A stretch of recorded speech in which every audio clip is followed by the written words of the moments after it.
Hello, and welcome to my channel. I am Damien Marie AtHope. In the simplest terms, I am an atheist-humanist philosopher and prehistorical writer-researcher at DamienMarieAtHope.com. I am specifically an axiological atheist. An axiological atheism can be thought to involve ethical and value theory reasoned and moral argument driven apatheism, agnosticism, atheism, anti-theism, anti-religionism, secularism, and humanism. Axiological atheists can be understood as a value theory or a value science atheist. As an axiological atheism's ethically reasoned and constructive pro-humanity. I am an axiological thinker, value theorist. The science of goodness, worthiness, usefulness, valuableness, virtue, reliableness, accuracy, validity, morality, integrity, beneficialness, etc., etc. We axiologists have a value consciousness. And in general, we see the architecture of humanistic humanitarianism value in people that we see as dignity beings. Places and things are not. Axiology is a value theory. In its broadest sense, it involves areas of philosophy that are deemed to encompass some evaluative or evaluation aspect. Therefore, it crosses almost all domains in some way or another. Now for a more detailed terms as to what I am. I am an axiological atheist, an anti-theist, an anti-religionist, secularist, humanist, rationalist, writer, artist, poet, philosopher, advocate, activist with schooling in psychology, sociology, as well as I am an autodidact, self-taught in science, archaeology, anthropology, and philosophy. I promote science and am against pseudoscience, pseudo-history, pseudo-morality, things that are found in religion.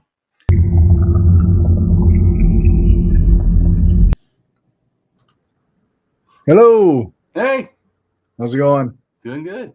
Good. Good to see you. Good to see you. I sent you a link right as you gave me this link, and Right. it was just to ask you because I seen this show. It was against Graham Hancock, and then I didn't know who the person was, and I just looked at it and I was like, wow, this guy's actually pretty good. He's not exactly my style, but very close. I was like, he's got a lot of followers, and he seems like an anarchist communist. I was like, Yeah, he is. I've been following Tristan for a little while actually. He's pretty cool. I was like, person. holy shit, we need to get him on our show. Yeah, very cool person. So, anyways, but to today's show, I'm going to have you read two prescripts. The only reason it's not all in one is because, so people know, even though I do know a lot, I am constantly learning. Right. And constantly trying to find out the truth. Not exactly like Graham Hancock trying to prove my ideas. I'm trying to figure out what's the truth. Right. So, like I'm pretty sure, just so you understand my feelings. I'm pretty sure, this is my speculation though, but I believe it. So, I mean, I have a lot of reason I think it is this, is what I mean by believe it. Right. But it's still speculation, could be wrong. Just people grasp this. When I talk, I want to clarify that how I talk, I know sometimes I'm a rationalist, I'm not a skeptic, so sometimes how I'm saying things it's more defined than like a simple thing that you could then, question or whatever. It's actually, you really need to grasp what I'm saying.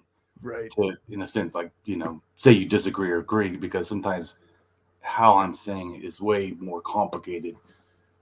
Anyways, my point is, so as you know, I don't really, I'll try to explain it. Even the ones speculations I totally believe, okay, I don't own them. Meaning, if Corey could show me that's totally wrong and I see it is, I'll stop believing it. Right. So just to grasp this also. So, and also I try to debunk in a sense or challenge people, and I try to do that to myself. I don't allow myself to somehow have some secret thing like Graham Hancock does, or my ideas are special and I get to protect them. Right. No, my ideas should be just as brutally challenged as anyone else's ideas. So, anyways, and I do that to myself. I've changed my thinking before, even if there's things I believe for years, and no one else has challenged me, but I challenged me and realized, okay, and then looked. Anyways, but my point is, so I was pretty sure that the female god, just so people understand, female god to me starts in paganism, probably about somewhere from 11 to 10 to 12, I don't know, 1,000 years ago. I think it happens in Turkey. I don't think it happens from the people that were in Turkey. Just to grasp my opinion. Or in a sense, well, maybe it's people in Turkey, but it's not okay. So it kind of happens at Göbekli Tepe, or we see it. That's not the only place, but in a sense, this is a place where at first, to me, it seems like it's shamanism and totemism and animism. Okay, at first, no. Okay.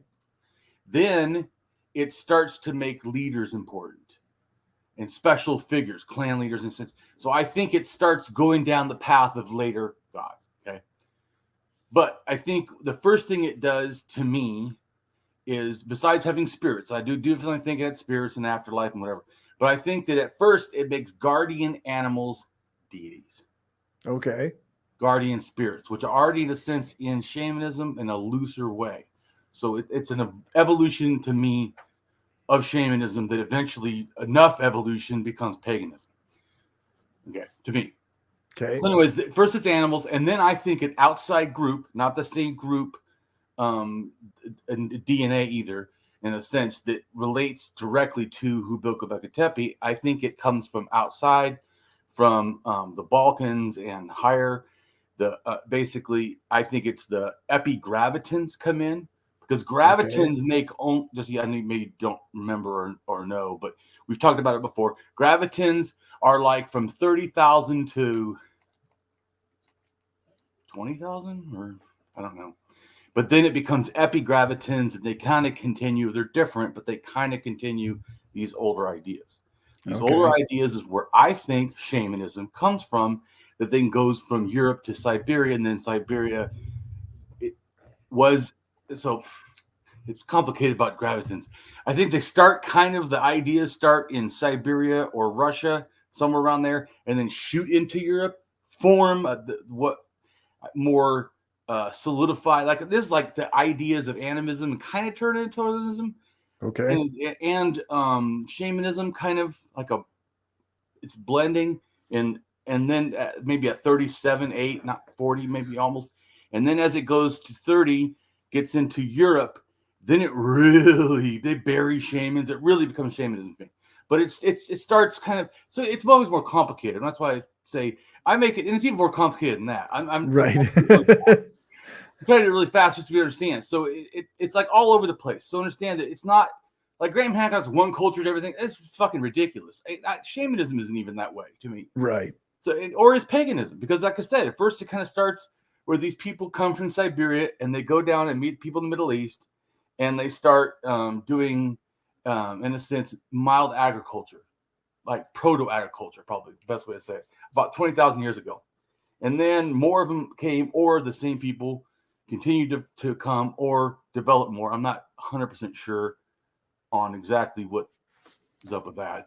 But those people, they do bird worship and have bird spirits and stuff, which then I think later go back to Asia in a more developed form, and then whatever. But I don't want to go on and on about all that. But it's really important, because just grasp that all this stuff is kind of connected. You can't think of it as separate things totally. It's like kind of blended, but it's also not like Graham Hancock, like some full ideas. No, it's like all over the place. Right. It wasn't like one culture went along with all their ideas and just taught everybody those exact ideas. Exactly. It's like the people from Siberia go down to the Middle East. When they did, they started doing different things. Not exactly the same, of course, as Siberia. So it's not like it's exactly Siberians' culture. It's kind of like a blending of these two cultures. Then a third culture comes in, the epigravitans, who are heavy into worshiping women, or probably a mother spirit or earth spirit or mother earth or something. They come in. As soon as they come in, exactly about the time that they're in Western, maybe even central Turkey, which Göbekli Tepe is a little bit further south and east, but not much from where these people were at. Okay. And the art that you first see of a female, like giving birth or something, is they call it, like the archaeologists of Göbekli Tepe, they say, oh, it looks like someone did graffiti. Mm-hmm. Right. Not the original people. Interesting. Somebody new. But here's the other thing I say. If it's just graffiti and this is your sacred temple, why the hell wasn't it destroyed? Right. So you can't say it's not being allowed. Yes, I do agree it's a different style. They call it graffiti. But if you look at where epigraphitans came from in Italy, there is graffiti they put on the ceiling that looks just like that or very similar to that kind of stuff. So I think that it's, but anyways, my point is, so these people, I don't think, to me, would have evolved female. It probably would evolve just a male god eventually, or male everything. Okay. But these people come in, boom, and all of a sudden, there's this whole explosion in the sense of all these female deities. Then to me, it kind of, I think it's clan leader and the shaman, which I think relates to, in a sense, like, just like in India, the stuff's complicated, but just like in India, it's not per se that the shaman at the time may be a deified, but I think when they die, especially a few generations, that great ancestor is in a sense deified or something like that. So anyways, but just to get the point, or it becomes like people forget, so they think, oh yeah, that great, the creator, or the first mother, anyways. Right. But my point is, so just so you grasp, it's not like exactly like the Mother Earth. I don't want to get into that right now. We'll do a whole video on that. But okay. But so this one, I've been trying to say is I don't really totally agree with the Mother Earth or Venus figurine goddess beliefs.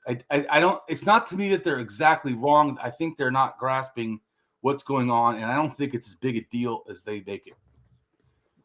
So, but anyway. This is important, though, because what we're going to read about, you're going to read about, is about like the Great Spirit in Native Americans, which I see the most limited version of that is animism. And then there's a shamanism sort of version. And when I say shamanism, I mean shamanism influenced paganistic ideas. Okay. And then the last one, the really God one, which we think about now like Jesus or whatever, is to me a heavily totemistic paganism. Because totemism is about origins and clans. You see this in the deities. They will always have lineages and sisters.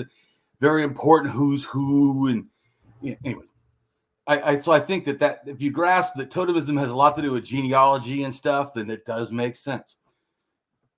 But anyways, like I said, I know my ideas are so like confusing and varied, and you have to read a lot of information to grasp. Yeah. I'm trying to go fast. But anyways, so just understand that I'm not saying that it was one God and it was one thing. What I'm saying is it's one general idea that had maybe even at the time or near origin, maybe in Siberia, in central Siberia, between, say, the Altai Mountains and which are central Siberia, or to the Lake Balka and maybe even the Amur region, which is just into China. But that whole area is massively about everything in the world.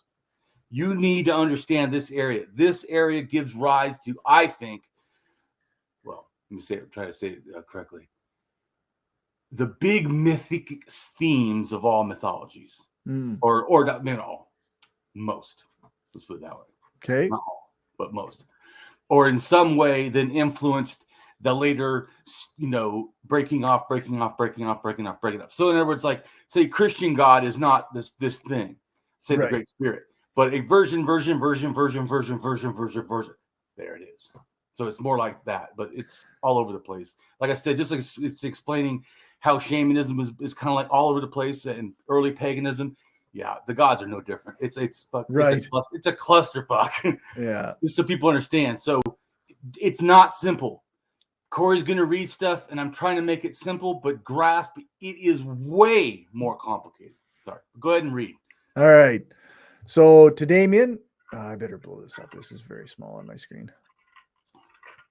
There we go. That's better. To Damien, there seems to be three basic categories of the Great Spirit deity term. 1, a life force, no human gender, no more animism related. 2, a supreme being, differing or mixed gender, like both male and female, more shamanism related. And 3, a defined god, mostly male gender, like father, grandfather, or old man, more totemistic, paganism related. Right. It's morphed into way stronger, where the others are less paganism. The first one's almost not paganism at all. And then the second one, it starts tinging in it. And then the third one, to me, is paganistic. Okay. I mean, yeah, also is polytheistic and all kinds of stuff. But anyways, I don't want to go to small explanations because that could take a whole video by itself. We'll do that one. This is not that. Okay, sounds good. The Great Spirit is the concept of a life force, a supreme being or god known more specifically as Wakan Tanka in Lakota, Gitche Manitou in Algonquin, and by other specific names in a number of Native American and First Nations cultures. While the concept is common to a number of indigenous cultures in the United States and Canada, it is not shared by all cultures or necessarily interpreted in the same way. According to Lakota activist Russell Means, a more semantically accurate translation of Wakantanka is the Great Mystery. So stop for a second. Yep. Now that you've already learned what I said, what does that tell you? What did the Lakota have as a deity theme? What did they have as a deity theme? Like it was, I guess. Yes. Go ahead. Well, I was just thinking, is that animism? Like it's no, it absolutely is. I want you to be able to identify. In a sense, when we say that, we're just giving an anthropology term to what they're doing. Just like in philosophy, you say it's a logical fallacy or something. They may not know that. They may never even use that term, but that's accurate only in philosophy in a sense. But so anthropology term relating to his great spirit, and they may not call it that. You know what I'm saying? But right. They'll call it their deity name, like Jesus, or I'm just giving a reference. Yeah. People grasp. They don't walk around calling it the great spirit in a sense. Right. Depending on the thing, though. But I think it's probably more common to do that if it's animistic. Mm-hmm. Because then it doesn't have a gender, doesn't really have a substance. It's more like saying like the Jedis, and like Star Wars, use the Force. It's more that kind of a thing. Right. It can be nebulous. It doesn't have to be it is specific, nebulous, is what I'm trying to say. Yeah. Yeah, you're getting it. So when you grasp that, whenever you hear that, so no matter now, from any time you ever hear that, if you hear him say that's the mystery and not give it a being or a sex gender, then it's an more animist thing. Mm-hmm. If it starts to have a gender, but the gender doesn't have to be male, and it's more like all over the place, or caring, or it can be both, or intersex, or trans, or whatever, then that is more shamanism to me. Okay. Because shamanism has way more like shamanism likes difference. It considers people different to be special people. Right. So special people are a unique relationship to the world, and thus can tell us more about spirits, whatever. I don't believe this. I'm just right. No, describing describing what the thinking is behind why this is the way. Okay. Shamanism has that. Totemism is really more rigid and more about laws and control, and it's more about, in a sense, like what you can do and not do. So there's like whenever you hear generally some sort of a like taboo, like you can't eat shrimp, like in Judaism, that's a totemistic type of thing. That's a continuing totemism in them, in a sense. Shamanism would not say stuff like that. Shamanism, right.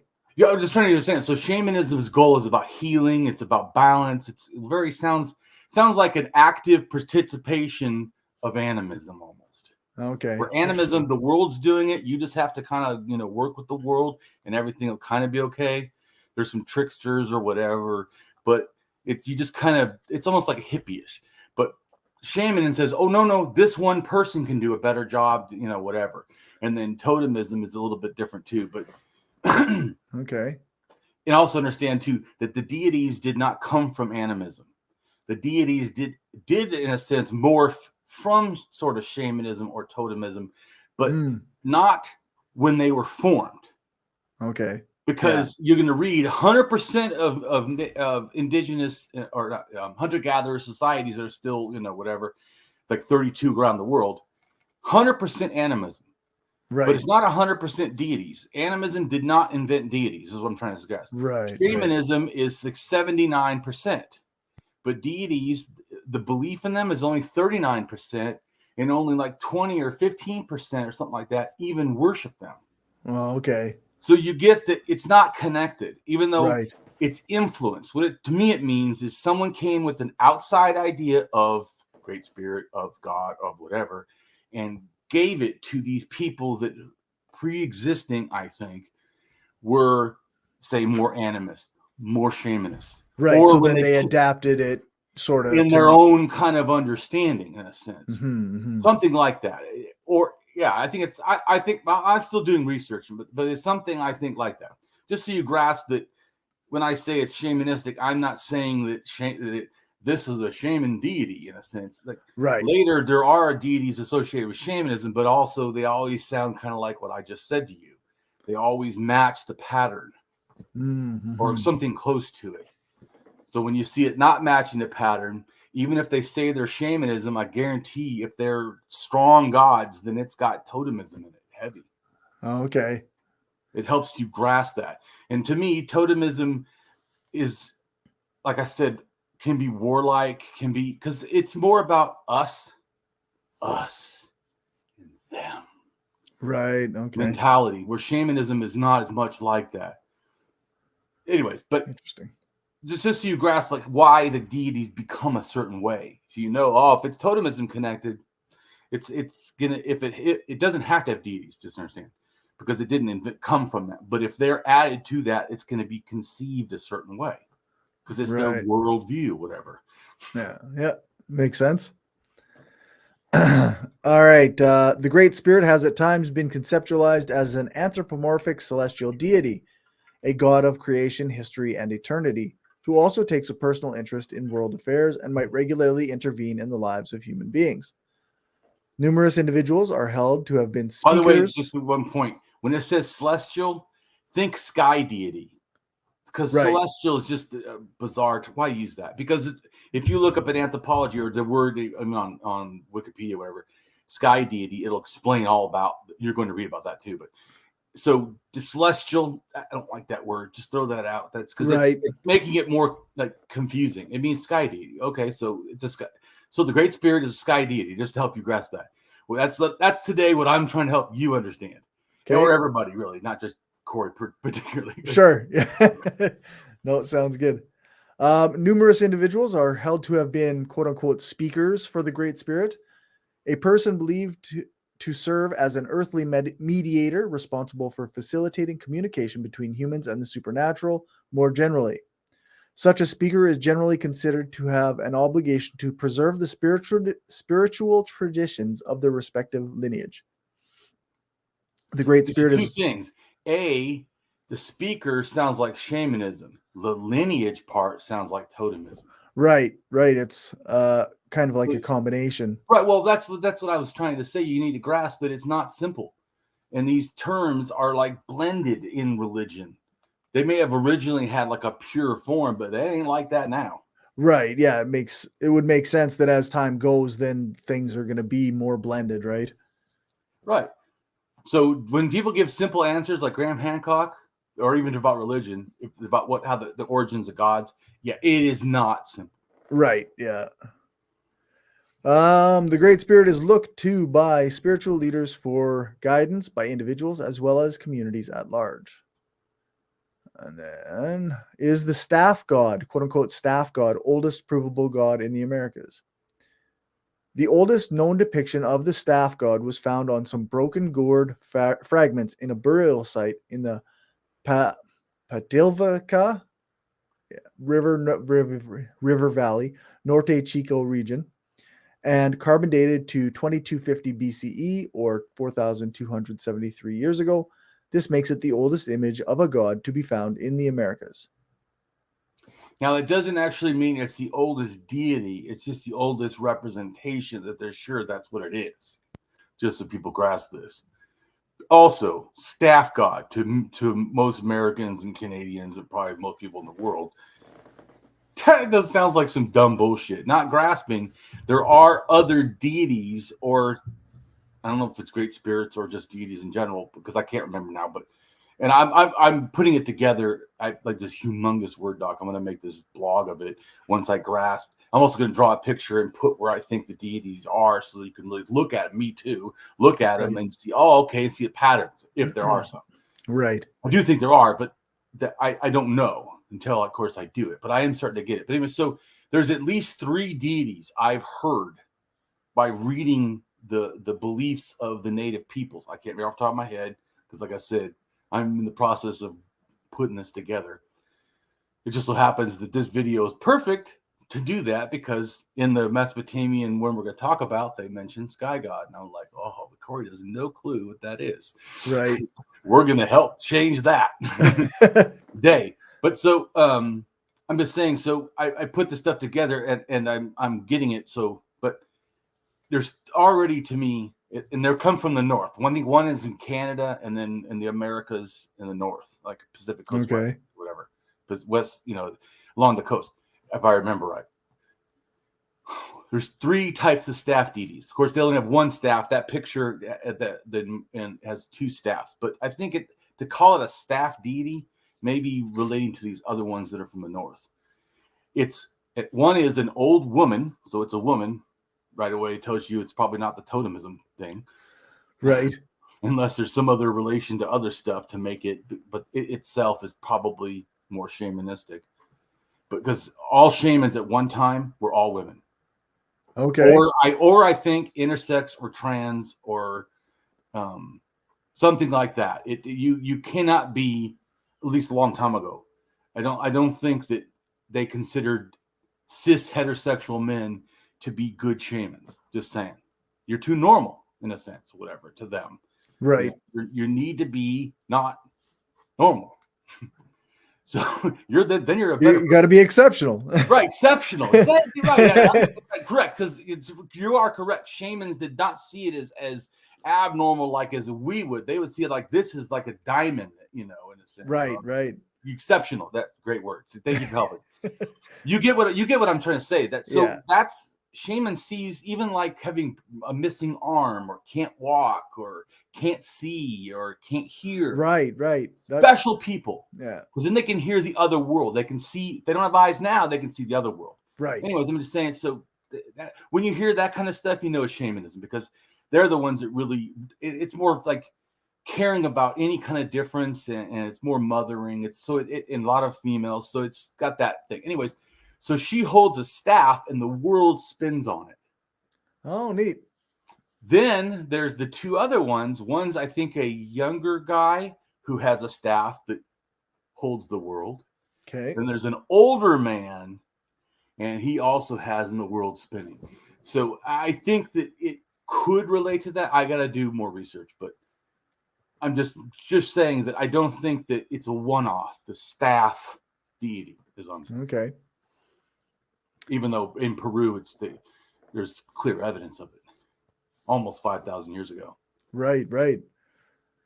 So who is God Viracocha? And that has to do with who they think the staff deity in Peru is, by the way. Okay. So Viracocha is the great creator deity in the pre-Inca and Inca mythology in the Andes region of South America. Full name and some spelling alternatives are Viracocha Apukin Tixi Viracutra and Kon Tisi, also spelled Kon Tiki, Kontiki. The source of the name of Thor Heyerdahl's raft. Interesting. Viracocha was one of the most important deities in the Inca pantheon and seen as the creator of all things, or the substance from which all things are created, and intimately associated with the sea. Viracocha created the universe, sun and moon and pause stars. for a second so people grasp something. In the ancient people's belief, especially Siberia, which spread everywhere, the Sumerian included, they think of the sky as the heavenly ocean. So Right. This is hard for people to grasp nowadays, that when you say ocean or the sea, it could actually be the one up there. It could be the sky. Just like if people don't grasp that Poseidon is a sky deity and an underwater deity. He rides a horse, which obviously is not going underwater, actually. What it means is the horse back then was considered to pull the sun across the sky, across the ocean. Interesting. Anyways, or heavenly, because water comes down. So they thought, well, there must be water up there. Right. Makes sense. Rain comes from up there. So, right. Just trying to help you grasp like how these bizarre concepts to a Westerner actually are not that bizarre once you grasp their thinking, their worldview. Right. Yeah, it's neat. I mean, they're still wrong, but sure, but it's still they have reasons for believing. Yeah, they have reasons for it. So Viracocha created the universe, sun, moon, and stars, time by commanding the sun to move over the sky, and civilization itself. Viracocha was worshipped as a god of the sun and of storms. He was represented as so he's a sky deity, right? So even though at first when you hear staff deity, you don't grasp. Oh no, it's also a sky deity and the sun. Right. And the Great Spirit is also a sky deity and the sun. Mm-hmm. So this will be very important when you grasp all the other ones. Anyways, but remember, it's not as direct. These are like semi-direct. Like okay.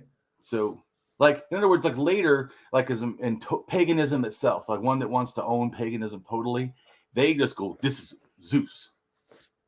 This is our god. It's still a sky deity. It still relates to the sun and relates to storms and same bullshit. But just what I'm saying that's how you know that these are looser ones. Well, the one in Peru is more like paganism to me. Okay. More heavy paganism because it's more closer to. If you read Zeus, it sounds almost the same. Right. Yeah, this dude was the god that did the things. Yeah, it doesn't. It's not really that far off. Yeah. He was represented as wearing the sun for a crown, with a thunderbolt in his hands and tears descending from his eyes as rain. Yeah.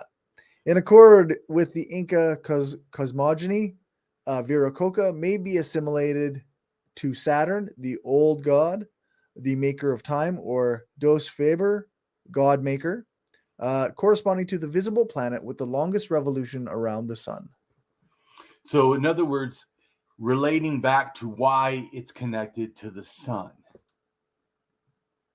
Because something unique this stuff does in relation to the sun. I'm just trying to help you grasp this stuff so you can see the connection. Okay, that's the end of our pre show.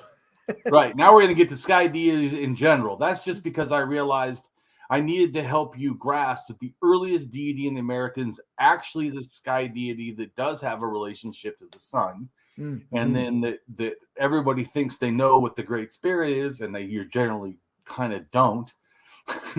And that some of them, not all of them, but all of them are a sky deity in a sense, or sky sort of related. But it's the later ones, the more developed ones, that are an actual paganistic deity to me. Okay. Makes sense. Yeah. Well, good. I know all this stuff. It's like I know trying to explain it because I know it could be confusing, especially if you have a limited understanding of gods. I wonder though, like if somebody might need to go back to the series we did on religion and prehistory, like yes, because a lot of what you're discussing now makes a lot more sense having had that background already. Exactly. You should definitely watch my other videos on shamanism and totemism and animism, because then you kind of help to get a better grasp on all this. Corey's getting a better grasp because he's been with me and talking about all this stuff. Yeah. So I kind of get some of it. And I have reference already. So right. Yeah.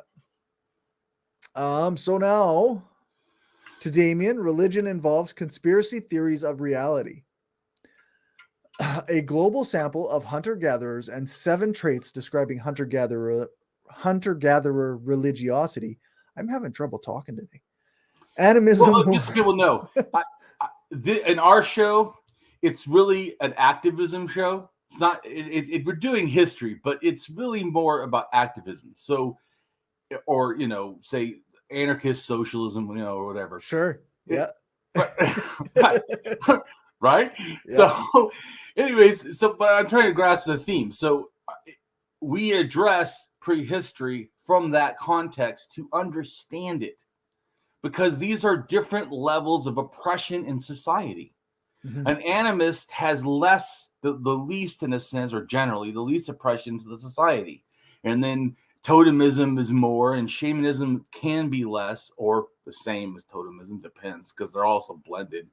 So sometimes it's hard to differentiate that. But in general, shamanism is caring about healing and stuff. So it cares about gay people and trans. So where that may not be the case with totemism. Mm-hmm. It's generally a lot more rigid stuff. Right. It's so I'm saying some traditions, right? Lineage traditions and and generally patriarchy has sometimes as matriarchy too, but way more like tendencies towards male. Yeah. but my point is, because it's about clans, they head of the clan. Right. But then I said, you had to watch other videos, and it would help you understand all the stuff I talk about.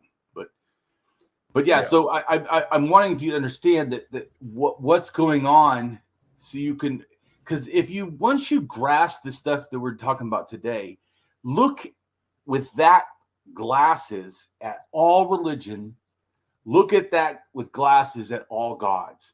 Mm-hmm. You start to really understand it a lot more. Makes sense. Okay. Hunter-gatherer a global sample of hunter-gatherers and 7 traits describing hunter-gatherer religiosity. Animism, 100%. Belief in an afterlife, 79%. Shamanism, 79%. Right there. So those two probably went together. Right. Yeah, because they're basically the same percent, right? Yeah. But think of this. The afterlife belief, that's what shamanism kind of involves, is spirits from the afterlife. I mean, it does, like demons and right, superstitial powers, which are kind of like gods. So it's involved in that realm, and that's also why that turned into shamanism, and probably would have done even if it was just left alone in different areas when needs change. Right. It might have somewhat turned into, but the deities would have been not as warlike. Is more totemism. In fact, if you look up totemistic warriors, that's more common than saying shamanistic warriors. Makes sense. I was just thinking, like, it does make perfect sense for the belief in an afterlife to go along with shamanism, because in our previous videos, we discussed animism, and if I recall correctly, it was more like everything. This was literally the spirit world. Yes, everything is spiritual. That's right. And it'd be like saying tree people, sun people, rain people, in a sense. So you can see how then a deity, well, it was a people. See what I'm saying? Right. Or sort of, but that's not, they weren't thinking it like deities. Yeah, there wasn't that separation the way we view it, right? So then the belief in an afterlife implies a separation now. Correct. Which don't have that strong of a separation, or any separation. Right. They may not. In other words, it would be wrong to say that they don't have a conception that's similar to the afterlife, but there's no separation. Yeah, so it's just a continuation kind of thing, right? Yeah, and in fact, also there might even be reincarnation where they just come right back here, so they just get reborn again. Yeah. So they didn't go anywhere. My point, Yep. It's not anyway. But anyway, so I know that's what I'm saying. When you start grasping all these things I'm saying, then this stuff starts making more sense. Yeah, for sure. So then we got ancestor worship at 45%. This is still in hunter-gatherer societies. High gods, 39%. And high And gods and sky gods are almost the same thing. You're going to read about that. But Okay. once again, why do they keep using different words to make any shit confusing? Go ahead. Yeah, this is interesting.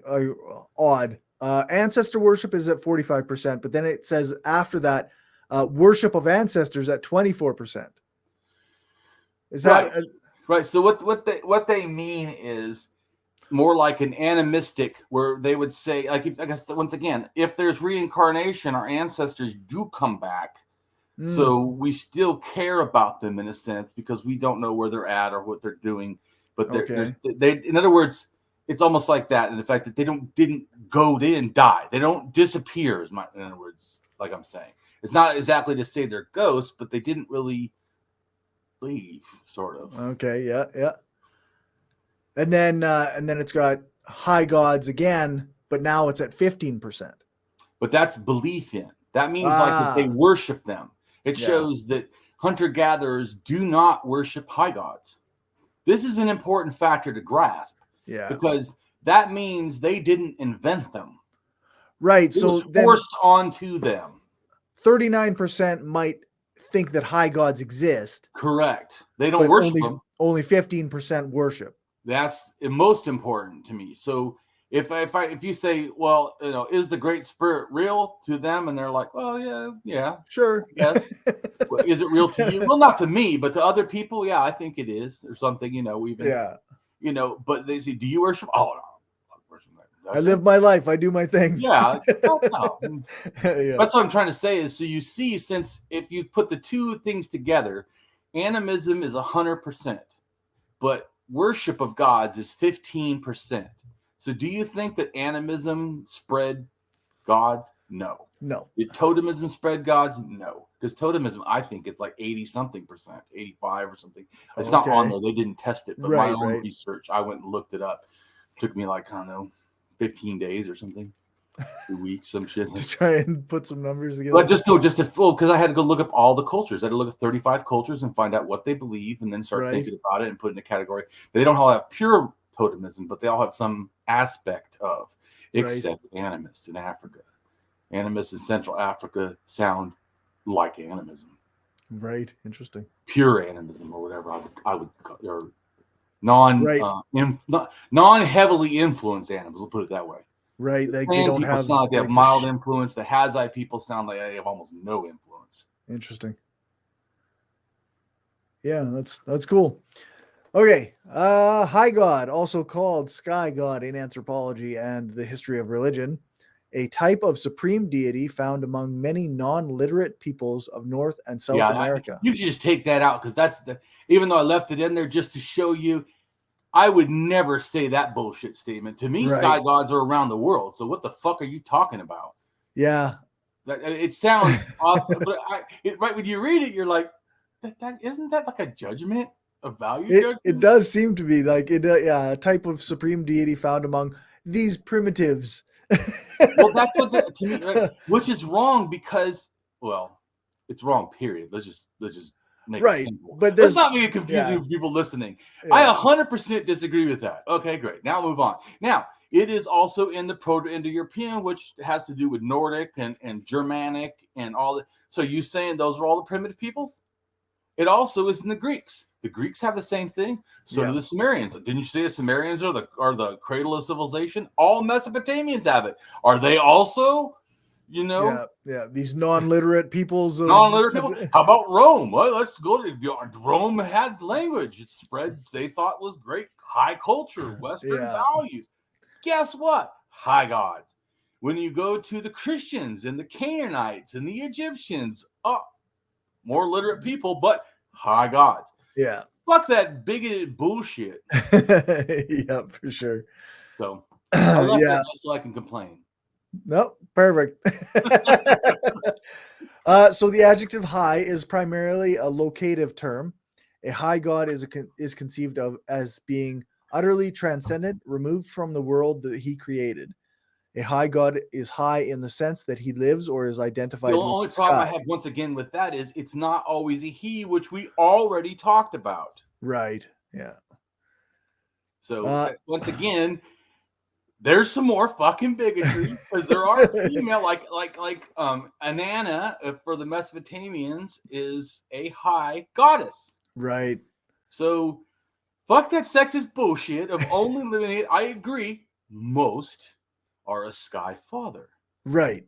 But to say all is fucking wrong. Yeah, so like even like if you're writing this in like Britannica.com, Right. you should probably be like at least, you know, they say like more than, you know, not gender it perhaps. Or if you're going to say that, do it like I said, a majority are sky fathers, so thus he. But to act like that's only thing is absolutely dead wrong. Like I said, some of the Native Americans not only think of it as a female, they also think of it as intersexed or trans or both genders in some kind of way. Right. So it's anyways. Well, and that's why I think it's important that you and me talk about this shit, because even if you read this stuff, it can be sometimes bigoted influence without even realizing it. Maybe. Right. Yeah. It's I don't know clearly that got they a were trying bias to. or what have you. They have a bias. Yeah. God to them is a he, and it sounds like a lot of them are he's, so they call it he. Yeah, but there a lot is not all of them. Yeah, that's right. Among North American Indians and Central and South Africans, thunder is thought to be the voice of the high god. In Siberia, the sun and moon are considered the high god's eyes. He is connected with food and heaven among American Indians. And that is kind of like the Egyptians too, the eye of Horus. Yeah. The sky often has important religious significance. Many religions, both polytheistic and monotheistic, have deities associated with the sky. The daytime sky deities. Pause for a second right there. Yep. Are you saying that monotheistic are not, in a sense, since it's only about 4,000 years, are you saying that it's not people with language? Absolutely, people with language are. Yeah. There, in fact, I don't think there's a monotheistic deity that wasn't involved with some sort of a language. Yeah, that's right. That's kind of how they spread, right? Yeah, but I'm saying, so it goes back to the statement of saying that who worships high gods are only illiterate. Right, people. right. Like fucking bigots. Shut up. Like it's clearly just every religion is at some point high god. Right. Thing. Look, and here's the thing: it's not like you and me are being biased. That literally is the case. Yeah. And to say otherwise is literally bias. Yeah.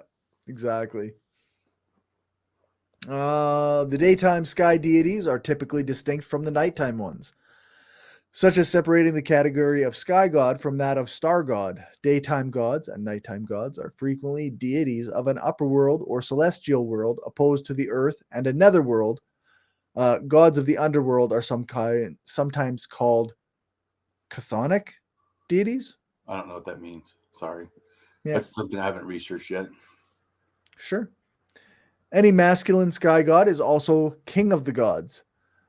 You know, right there, what does that tell you from what you talked about with the Great Spirit? What's the influence? To me, totemistic. Right, lineage. Yeah. If it's a male, it's always this. Yeah, it's hierarchy and yeah, hierarchy. There you go. It's hierarchy related. Where shamanism isn't really hierarchy related. Like, just like a shaman is not always the king. Yeah. Sometimes there's a king and the shaman's just like a helper or whatever. Or sometimes, which to understand, like, just to give it a reference, like in the deities of South America, especially Peru in that situation, you have sorcerers that work for the state. Shamans work for the people. Just to grasp. I'm not saying that works everywhere, but I'm just saying that I do think that's a good understanding of the difference. There's a bit of a pattern in that way. Right. So that's why if you hear that totemistic, like the sorcerer probably, the totemistic stuff, I feel, the influence is different. And it definitely allows hierarchy, where shamanism is not really set up as a hierarchy situation to me. But, okay. Yeah. Any masculine sky god is often also the king of the gods, taking the position of patriarch within a pantheon. Such king gods are collectively categorized as sky father deities with a polarity between sky and earth often being expressed by pairing a sky father god with an earth mother god or goddess. Which just so you know too, they make a big deal about this because all Proto-Indo-European, Germanic, Slavic, Italic, which was just Roman, the Greeks, the Hittites which were in Turkey, all of them in England and stuff, into Spain, all those deities all have a sky father and an earth mother. Okay, so they think, aha, this is what when. Well, you know what? So do some of the Native Americans. Go look in the Pueblo. There's not almost a culture in the Pueblo area that doesn't have a sky father and an earth mother. Right. Anyway, so going back to it's not just primitive people or whatever. Quit saying all of them. Like yeah, bullshit like that. Yeah. Well, because our strong Western stuff, we have a sky father and an earth mother. I'm like, that's funny. Guess who would also agree with you? Yeah. Go down to the Southwest in America. They have 100%. Like, of course that's true. Yeah. But here's their names. Right. Yeah, that's right. Spider Woman and whatever. Or yeah. So pairings of a sky mother with an earth father are less frequent. Right. A solar deity. Although I think that is the case for Egypt. Okay. Yeah. So I think that situation to me goes back to it must have been earlier because they got the version of that was more influenced by shamanism before totemistic warriors took over Siberia. Okay. Because to me, when totemistic warriors like the Huns, the Mongols, the Turks, all the Kurgan peoples, the Yama, the whatever, these people are heavily the Sumerians, not Sumerians. But I think they related to it an influenced rather than maybe having to be direct people. Because really, it's the steppe, man. Steppe became from Mongolia all the way to Europe. Was just totemistic warriors were just running that thing. Okay. And to me, a solar deity is a god or goddess who represents the sun or an aspect of it, usually by its perceived power and strength. Solar deities and sun worship can be found throughout most of recorded history in various forms. Many areas or regions had solar deities from African, the Americas, Asia, European, and Oceania. Right. And generally, to me, Africa, it doesn't go past Central Africa. Okay. So it really is more of the Sahara Desert north. Although if there is any, it's probably because of the Bantu expansion, totemists taking it there.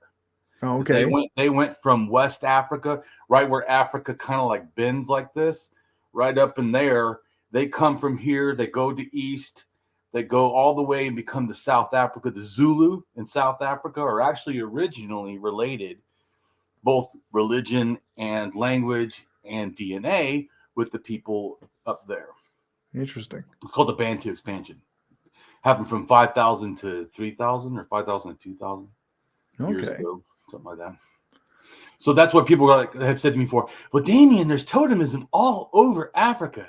And I go, yeah. And if you trace every culture that says they're totemists, I guarantee at least 80% are going to say they're Bantu related. Right. It's not 90%. So, I mean, to think that, and then the ones that aren't also happen to be in central area where the totemism Bantu people left. So right. The ones that were connected to the original culture still have it and aren't Bantu, but all the Bantu also have it. Like it. So, okay. So it came all from here. Yeah. Interesting. Yeah. Like, one of these days we're going to do stuff with languages because I really love tracing languages and it really helps grasp what I'm saying. So, but we're just trying to show that all these things are related, and even Africa, all this stuff. I know it sounds crazy, and I'm not saying it's the same deity. Like I said, it's that people traveled and these ideas traveled, and I think they transferred in many ways. Could have transferred from a person's DNA, coming there. It can transfer because another person took them over and just made them take this deity. It can also come because they come close together and they like the deity, or they like these people's power. So they want to adapt their power culture because it's more, in a sense, militaristic. And they're like, hey, this is a good thing. So, not that it really is, but anyways, I'm saying so. So that could be you want to be powerful too and protect yourself. So you want this stuff. So you take not just the weapons, but the ideas that the weapons evolve around. Yep. So also trade. People trading in an area, and even like the Vikings, there's evidence that the Vikings turned Christian because trading became easier once they were Christian. Yeah. So I'm just making a comment that is not a new thing. No. So that's also why I'm saying I don't agree with Graham. One culture did it and they're all just advanced. No, there's all kinds of reasons why these deities went everywhere. You have thousands of years to do it, and you have all kinds of people for all different reasons coming up with the similar deities because of different reasons, but similar source mythology, sort of. It makes me wonder, like, because this evolutionarily speaking, these people are not any different than us. Not really. Correct. So if like people they forget how they learned their particular religion, or their particular perspective on their beliefs, like their worldview. You didn't just take your pastor's worldview whole cloth. Usually, most don't. You incorporated it with other things that you heard or saw or learned from someone else or saw on TV. Or your own personal feelings even. That's right. Like these things change in every person that it comes into, and some have, bigger ideas spread, right? Right. And that's the more accurate that I want to do, which immediately makes anything like Graham Hancock's, even if I didn't know all the facts, just the fact that I understand how complicated it is. Yeah. And how varied all over the place it is. And for so many reasons that his one reason is the only reason is just blatantly wrong. Yeah, like I just think of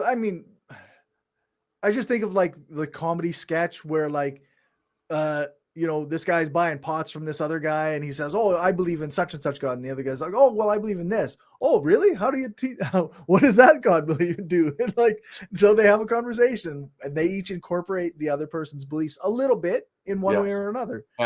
Right. So you're right, exactly. And they blend with the original culture too. So that's also why there's such difference. Yeah. But that's what really happened. Right. Not this fantasy thing of one great global spanning thing that gave everybody the whole thing. Like, no, absolutely not. That's just not how anything works. Dude, the more I look, the more that just seems very uncredible. Yeah, no kidding. All right. Heaven is conceived as the symbol and name of the supreme being. This is the case among the Chinese, Tian, Mongols.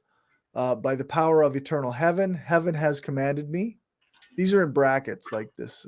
The Sumerians. What it means is we're talking about the Great Spirit in a sense, but we're using Chinese language or Mongolian language. Okay. And that's why I'm trying to help you that when you grasp that this stuff isn't really that different, and they kind of right. Yeah, even like you say in China or the Mongols or Sumer, like so it's all pretty similar. People that have language, yeah, and especially among the inhabitants of Afro-Asiatic steppes and the herding peoples. The Indo-European languages employ the terms Deva, Daios, Dai, Tivar, Zeus, Deus, Spider, and Jupiter to designate the creator and lord of all things. Side by side with the active worship of the supreme god of heaven, there is a tendency to make him a Deus Otiosos, as in Africa, and to concentrate on the active worship of other religious phenomena that seem to be closer and play a more central role in daily life. In other words, what that means is that anything that can somewhat relate to what the sun is doing, or they think relates to it, is connected to this stuff of heaven or whatever. Okay.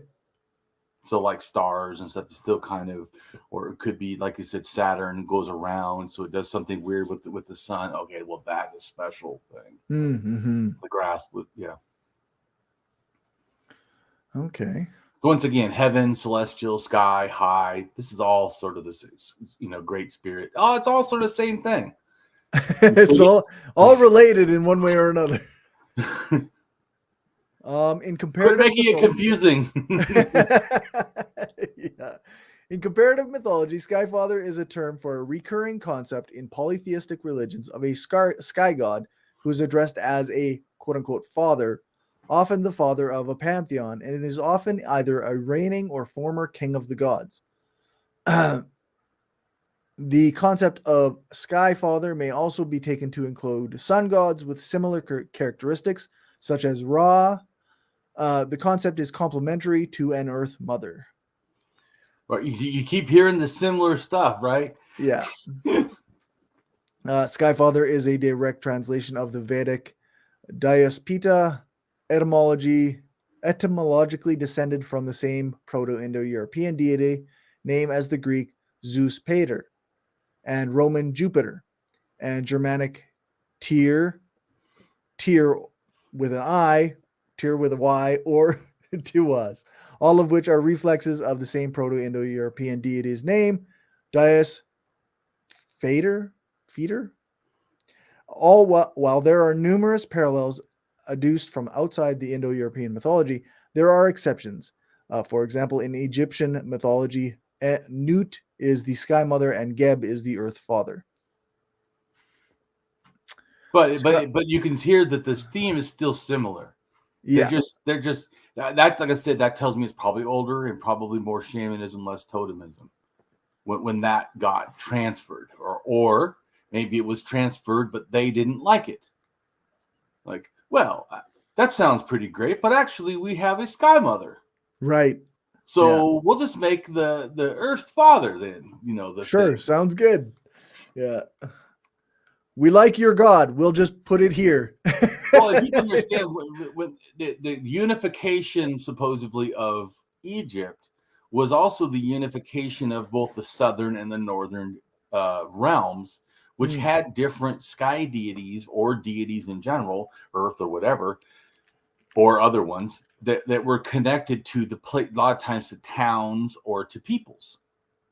So, in other words, like say they had different ones. Well, when they made one religion, they blended them. Not all of them. They threw some out, but they kept and blended a lot together. So that's why when people, because the reason I say this, because people are like, well, religion, the Egyptian religion is super strong. It's always been this one. Like, it's not always been that way.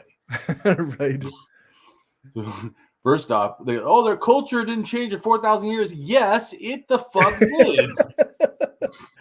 You are incorrect, sir. You're incorrect. What you mean is a lot of the culture stayed similar. Okay, that's a different thing, though. Right.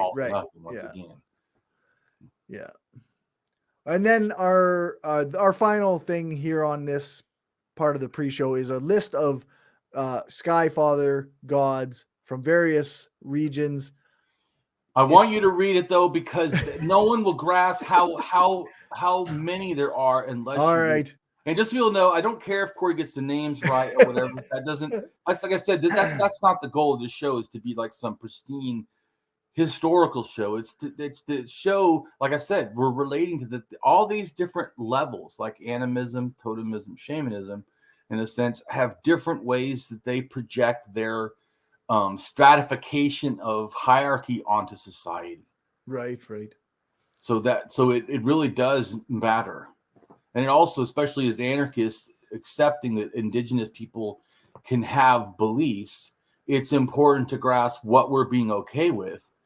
Right. And it is quite the list, actually. Like, there's a lot of names here from. I want you to read it. So. It might take a while, but don't worry about pronunciation. Like Okay. Once again, that's not my goal. My goal is to see how many, or what also I have, I think, is the language family or the place, like the right. Yeah. To grasp the different languages. And also what you start to see is, wow, a lot of languages that connect to the parent language have this. So it's not an accident. This is cultural language.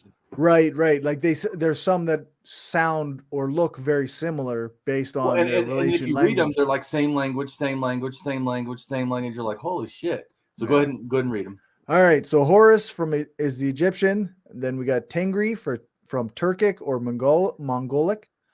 Wakia from Hawaiian or Austronesian. Rangin. Nostalgian is the language, by the way. Yeah. And yeah, so Okay. Ranginui from Maori or Austronesian. yeah, that's like New Zealand, just so you know. Okay. From Bari. Or, I may be saying it wrong too. So, number one, if I say it wrong, of course, says it wrong. Understand, we're not trying to make fun of other cultures. No. We just really suck. I'm trying to say it right. I don't. Corey's probably better than me. I really suck. I'm trying. I don't know. Dyaeus Pita is from Indo-Aryan or Indo-European. Dyaeus Phaetor, Proto-Indo-European. Jupiter, Italic or Indo-European. Zeus, Hellenic, Indo-European. Dagger, Nordic, Indo-European. Perun, Slavic, Indo-European. Daepatura from Illyrian or Indo-European.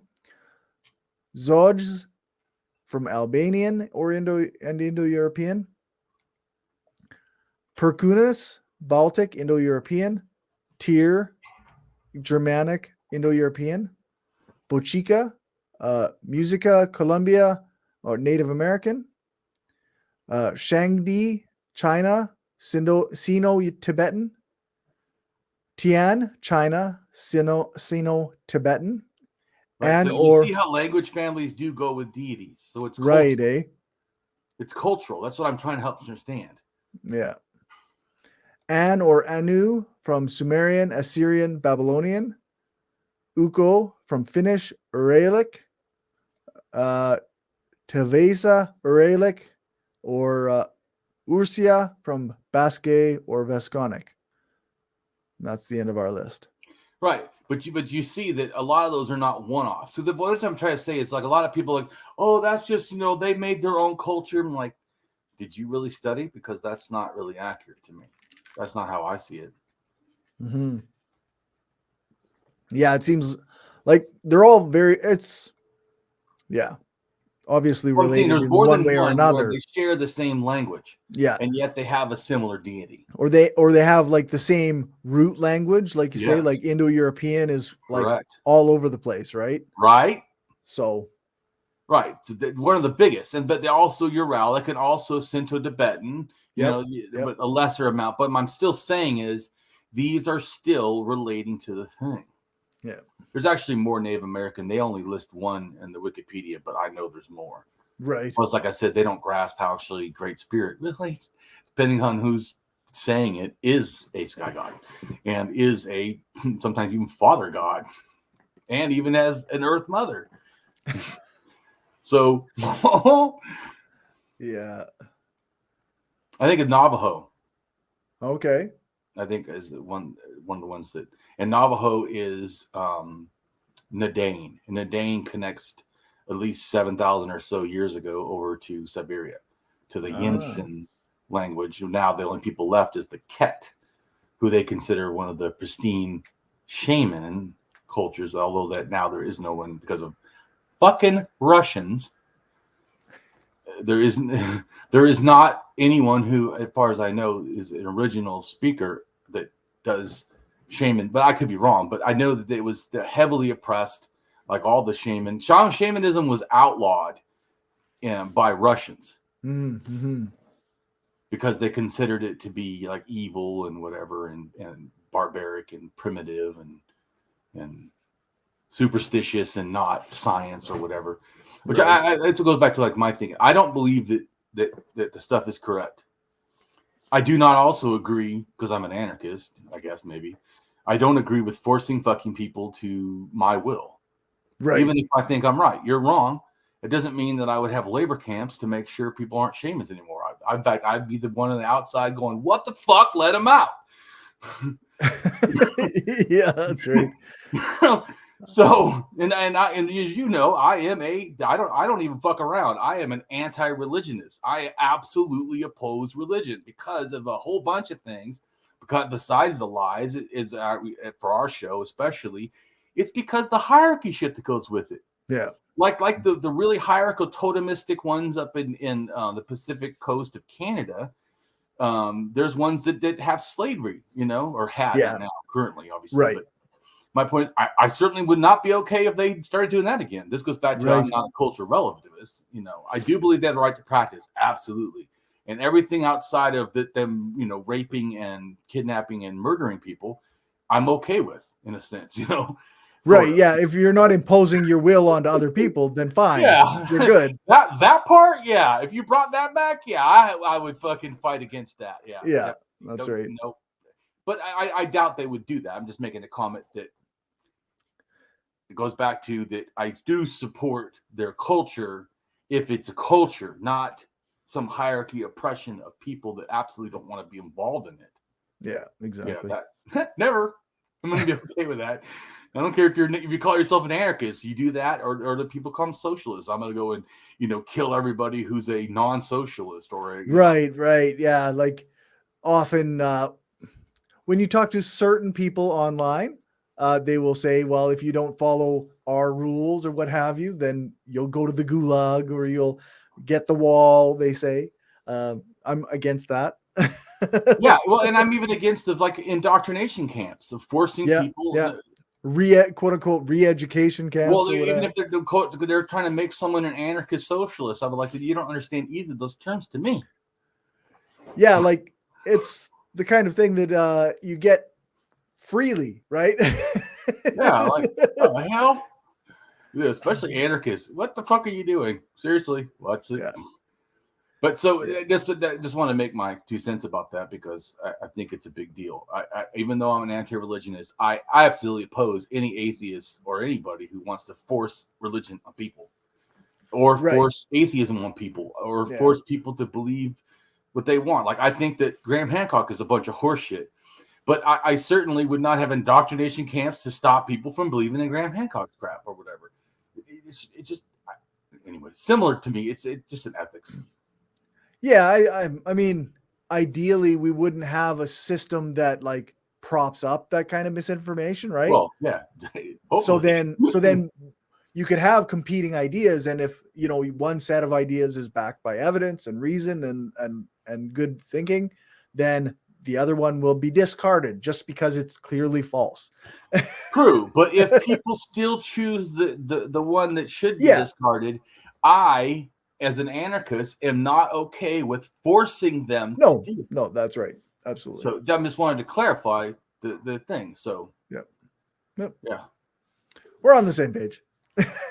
Well, like I said before, we don't get together and check all ideas or something, but both of us have similar thinking because both of us are similar people and have similar, I guess, worldviews or whatever, of how we conceive that things should be. So yeah, we do agree a lot. Yeah.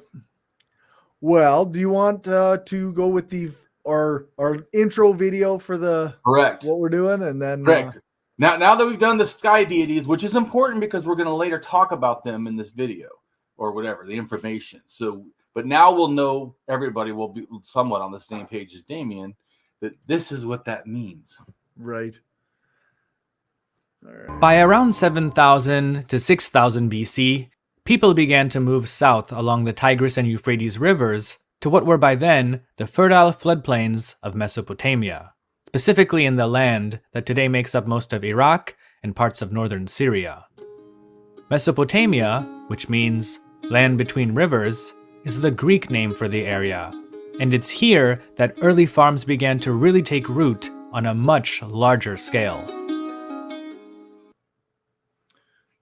All right, so that's that video, and then we've got a 3-minute video for this video specifically. Which I may, of course, as you always know, I may have you pause to say something, but maybe not because I've already said a lot. But I guess just to mention before this, he cut his chapter right in the middle of a sentence. So when you can go a little bit longer because once again, we're just we're using this to just help people grasp the thing, and then we talk about it. Well, where I cut it, it's kind of right at the end of a sentence, and then he kind of keeps going. Even that doesn't matter, like I said, once again, because it's just It's just like a prop to help us talk about what we're talking about. Right. A little bit of background on what we're talking Right. about. All right. In 2047 BC, the empire that he in large part helped to build began to unravel, and neither of his 3 successors seemed to have had his charisma and expertise to stop it from falling apart. In the beginning, the decline was rather gradual during the reign of Shogi's son and successor, Amarsin, but by the reign of the next king, Shusin, rebellions in the provinces were becoming much more common, with several of them breaking away from the empire completely. Yay! Oh, sorry. A lot of the empire's problems seem to have been exacerbated by the consistent migration into both Sumer and Akkad of a people known as the Amorites. In Sumerian, they're called the Martu, and their presence in Mesopotamia was not a welcome one. The mostly settled and urban Sumerians, who at the time believed that they had reached the pinnacle of civilization, viewed the nomadic Amorites as savages. One Neo-Sumerian text disparagingly describes them in the following way. The Amorites who know no grain. The Amorites who know no house nor town. The boors of the mountains. The Amorite who digs up truffles, who does not bend his knees to cultivate the land, who eats raw meat, who has no house during his lifetime, who is not buried after his death. Pause for a second. Now, when he says raw meat, it may be beef jerky. Oh.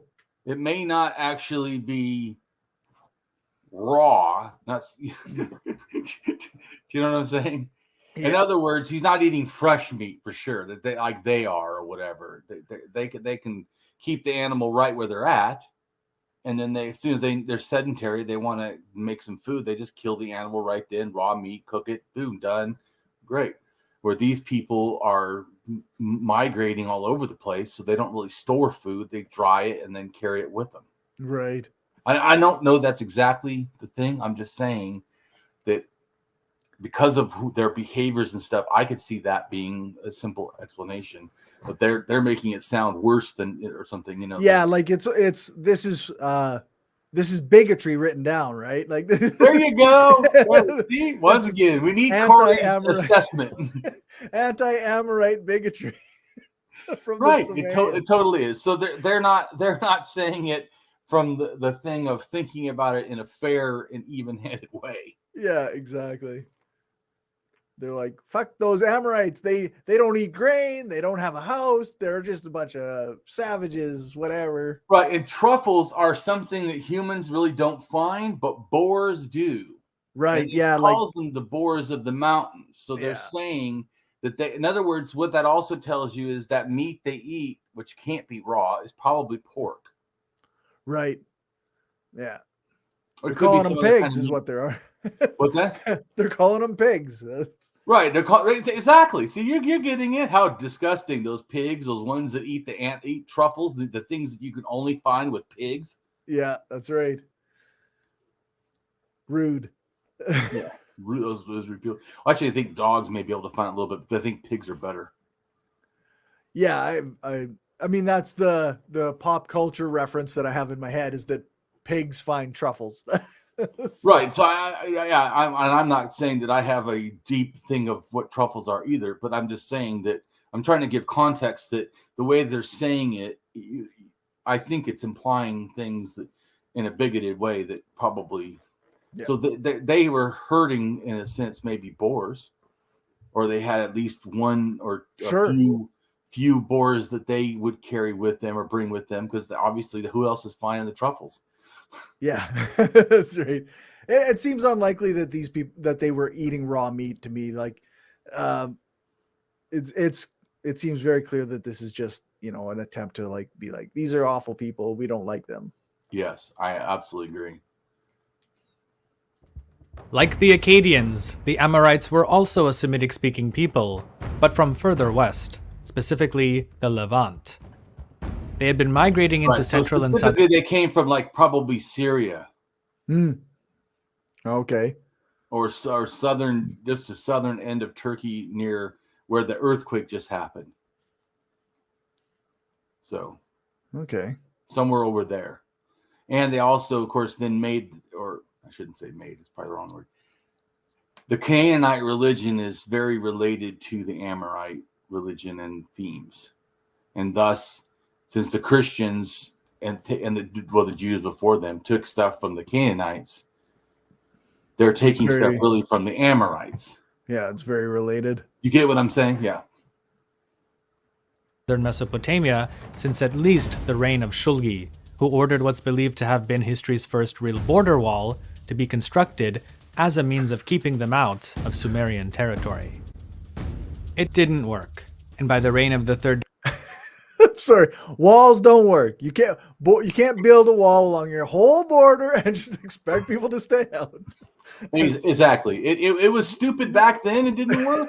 Guess what? It still the fuck doesn't work. It's and still as an anarchist, the whole concept of borders is some bullshit anyways. Yeah, exactly. Nonsense. Dynasty of Ur's last king, Ibisin, the Amorites had not only entered parts of Sumer and Akkad in droves, but some Amorite tribes had even managed to take over several towns and cities, creating their own little fiefdoms in the process. As things went from bad to worse in the Sumerian heartland, the areas on the... Do you see the reference to the sky god? Oh, so first off, you understand, anyone who has this little doily hat on, or whatever, like that is probably not a god. That is referencing probably a king. Right. The goddess with the horned hat is more likely a deity. I don't know this art particularly. I'm just saying from my own knowledge. Sitting down, it does reference sometimes gods. Just sitting. But that hat, if it was switched, then I would say, oh, this is definitely a deity. But it doesn't have a deity hat to me. But if you notice here, the symbol is a crescent moon and a star. That star is, in a sense, Venus or a deity. And then this one is God's sin, which is also the moon is a deity. It's a god. Okay. So, anyways. It looks like to me, it looks like a female goddess relating, she's probably Venus. And then God's sin, I guess, is with her. But this is not a god. I think this is a person. See, she's grabbing him by the arm in a not nice way. Yeah. And the other hand is like up this, like praying, like, please don't. So I don't know, but I'm just saying it could be that she's bringing him to be judged. It could be that she's bringing him because he's supposed to give the king something and he's worried the king maybe not like it. I don't know the whole story, but it something in here says it. So I'm just making a comment, though, or it could be a slave, that she's captured someone in battle, in a sense, and is giving it to the king, which really would be just the king and the slave. That really person is not there, obviously. Mm-hmm. You know what I'm saying? It's symbolic. The deity helped me conquer all the lands. This is the right. Yeah. I don't know per se, but I'm just saying I could see where. So don't claim that Damien figured it out, because I did not say I read this. I do understand only a few of these symbols. I know every time it has a star-looking symbol, this is called a ding or a deity symbol. Okay. But if it's not by itself, which it's not, it means deity something something, deity something something, deity something something. So I don't know if it means that this is the deity's name, or this deity whose name did something. I don't. Yeah. Okay. I can't read all that hieroglyph stuff, but I do know a little bit of it. Okay. Periphery of the empire all broke away. In Elam, Iberat, one of the kings that Shulgi had originally appointed to rule Anshan on his behalf, declared his independence and then marched westward with an army to take the city of Susa. Okay, just for a second, if you notice, I know it's really hard to see his pictures, but the one-haired deer has sin on it, that is a hat, right? That's the hat. The same Amorites have that hat, it's all that whatever that is. I don't know, like the Laurel and Hardy, isn't it? Or something like that round hat. The bowler kind of thing? Yeah. Something like that. Not exactly, but something like that is like a ruler hat. It means you're like a governor or a king or something. It has to do with rulership. Hat. Okay. By 2004 BC, Ibbi-Sin ruled an empire in name only. In reality, his authority was limited to Ur and perhaps a few of its surrounding cities. Virtually every other place had either succumbed to the will of Amorite chieftains, or their NCs had declared independence from Ur to form their own little states. This was when Yibarat's son, Kindatu, made his move. Leading an army from Susa, he advanced on Ur, sacked the city, and took Ibbi-Sin back to Elam as a prisoner. In the end, we don't know what happened to Ibbi-Sin, but it's likely that he was executed. Probably With tortured. his capture Right. Yeah, Yeah. go ahead. in 2004 BC, the once glorious Neo-Sumerian Empire, ruled by the third dynasty of Ur, officially came to an end. All right. So that's what we're talking about. Amorites, Elamites, and the end of an era. There you go. And by the way, Amorites have the god Amor or something close to that. Can't remember exactly, but it's so and that's a sky god.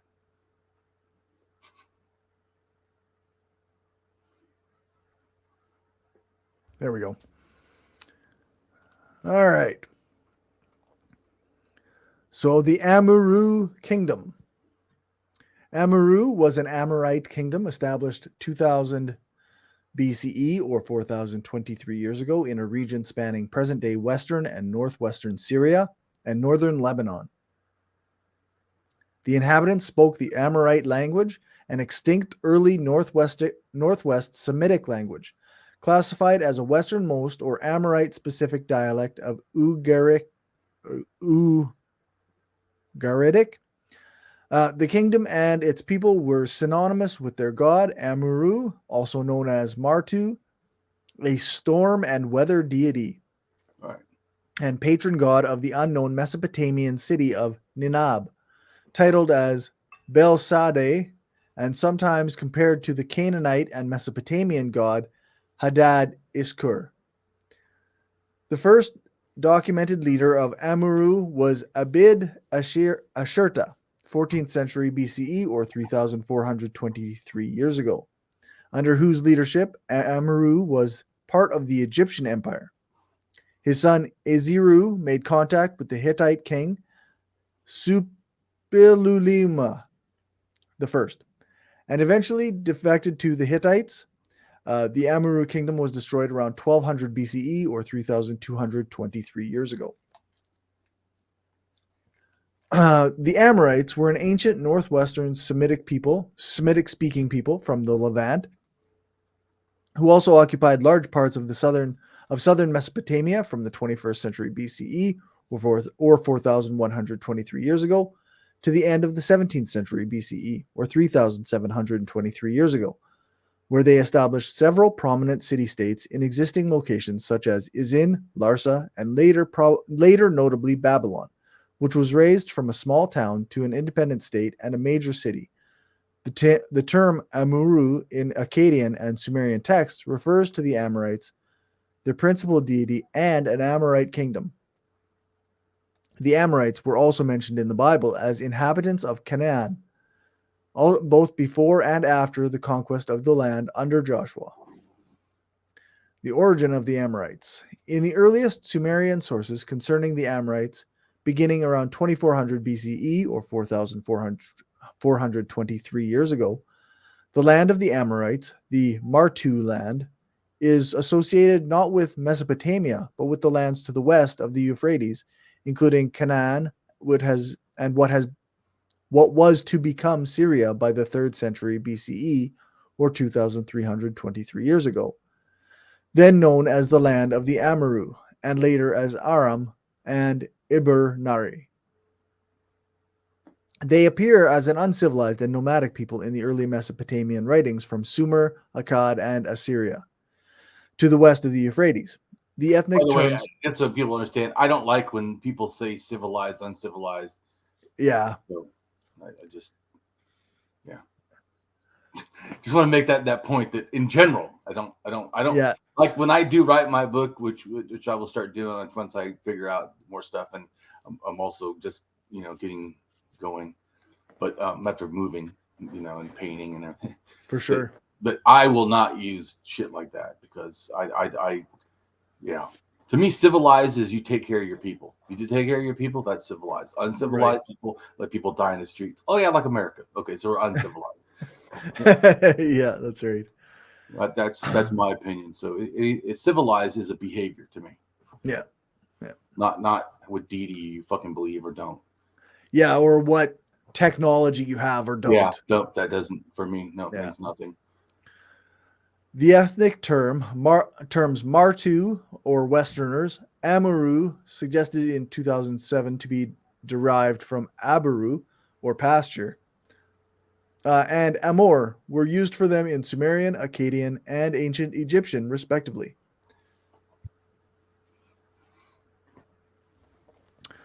From the 21st century BCE, possibly triggered by a long major drought starting around about 2200 BCE or 4223 years ago, a large-scale migration of Amorite tribes infiltrated southern Mesopotamia.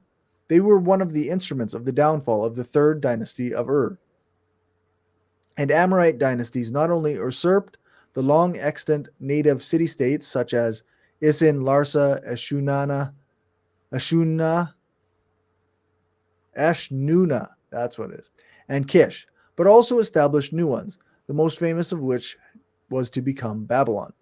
Although it was initially But you've heard of Babylonians before, right? Yeah, I think that's so. When you hear common. Babylonians, you need to think Amorites. Yeah. Not Sumerians. Right. Like everybody wrongfully thinks. Yeah. Yeah, they're the ones who established it, right? Yeah, so let's admit the truth. Yeah. Known Amorites. Although they did adopt the religion largely of the area, but then again, it wasn't a big stretch because some of their stuff was already similar. Right. Known Amorites wrote in a dialect of Akkadian found on tablets at Mari dating from 1800 to 1750 BCE or 3823 to 3773 years ago. Since the language shows Northwest Semitic forms, words, and constructions, the Amorite language is a Northwest Semitic language and possibly one of the Canaanite languages. The main source... Remember I told you, I don't know that it's a Canaanite language, so I don't know that I would agree with that exact statement. What I would say is it heavily influenced the Canaanite religion. Now, could it also have influenced the words? Yes, because words are how we transmit our ideas of religion. But it also is wrong to act like it's because so people grasp it's very complicated. Once again, sorry. The Canaanite religion also has heavy influences from Egypt. Heavy, like as in most of it, also matches them. So it matches both the Amorites, the two big powers, the Amorite big power, and then the big power below it. So it's like in the middle. So the people from the north influenced the Canaanites in the middle, which say Israel or whatever, Palestine. The influences came like this, like crushing it. So you have stuff from Egypt and stuff and then together that makes the Canaanite religion. Okay. But also has some Sumerian and influences and whatever. It's a little bit more like always more evolved. Always not fucking simple. Yeah, it's always not simple. Yeah. So whenever you hear people giving too simple of answers, either they need to explain more, or that's just a point they're making, or they're just fucking wrong. Yeah. The main sources for the extremely limited extant knowledge of the Amorite language are the proper names, not Akkadian in style, that are preserved in such texts. The Akkadian language of the native Semitic states, cities, and polities of Mesopotamia, Akkad, Assyria, Babylonia, Isin, Kish, Larsa, Ur, Nippur, Uruk, Eridu, Adab, Ax, Hak, Ashnuna, Nuzi, Akalatum, and etc. Was from the East Semitic, as was the Ablate of the northern Levant, the homeland of the Amorites. There is a wide range of views regarding the Amorite homeland. One extreme is the view that the Kur Martu, or Mat Amurim, covered the whole area between the Euphrates and the Mediterranean Sea, the Arabian Peninsula included. The most common view is that the homeland, quote-unquote homeland, of the Amorites was a limited area in central Syria, identified with the mountainous region of Jebel Bishri. Since the Amorite language is closely related to the better-studied Canaanite languages, both being branches of the northwestern Semitic languages, as opposed to the South Semitic languages found in the Arabian Peninsula, they are usually considered native to the region around Syria and Transjordan.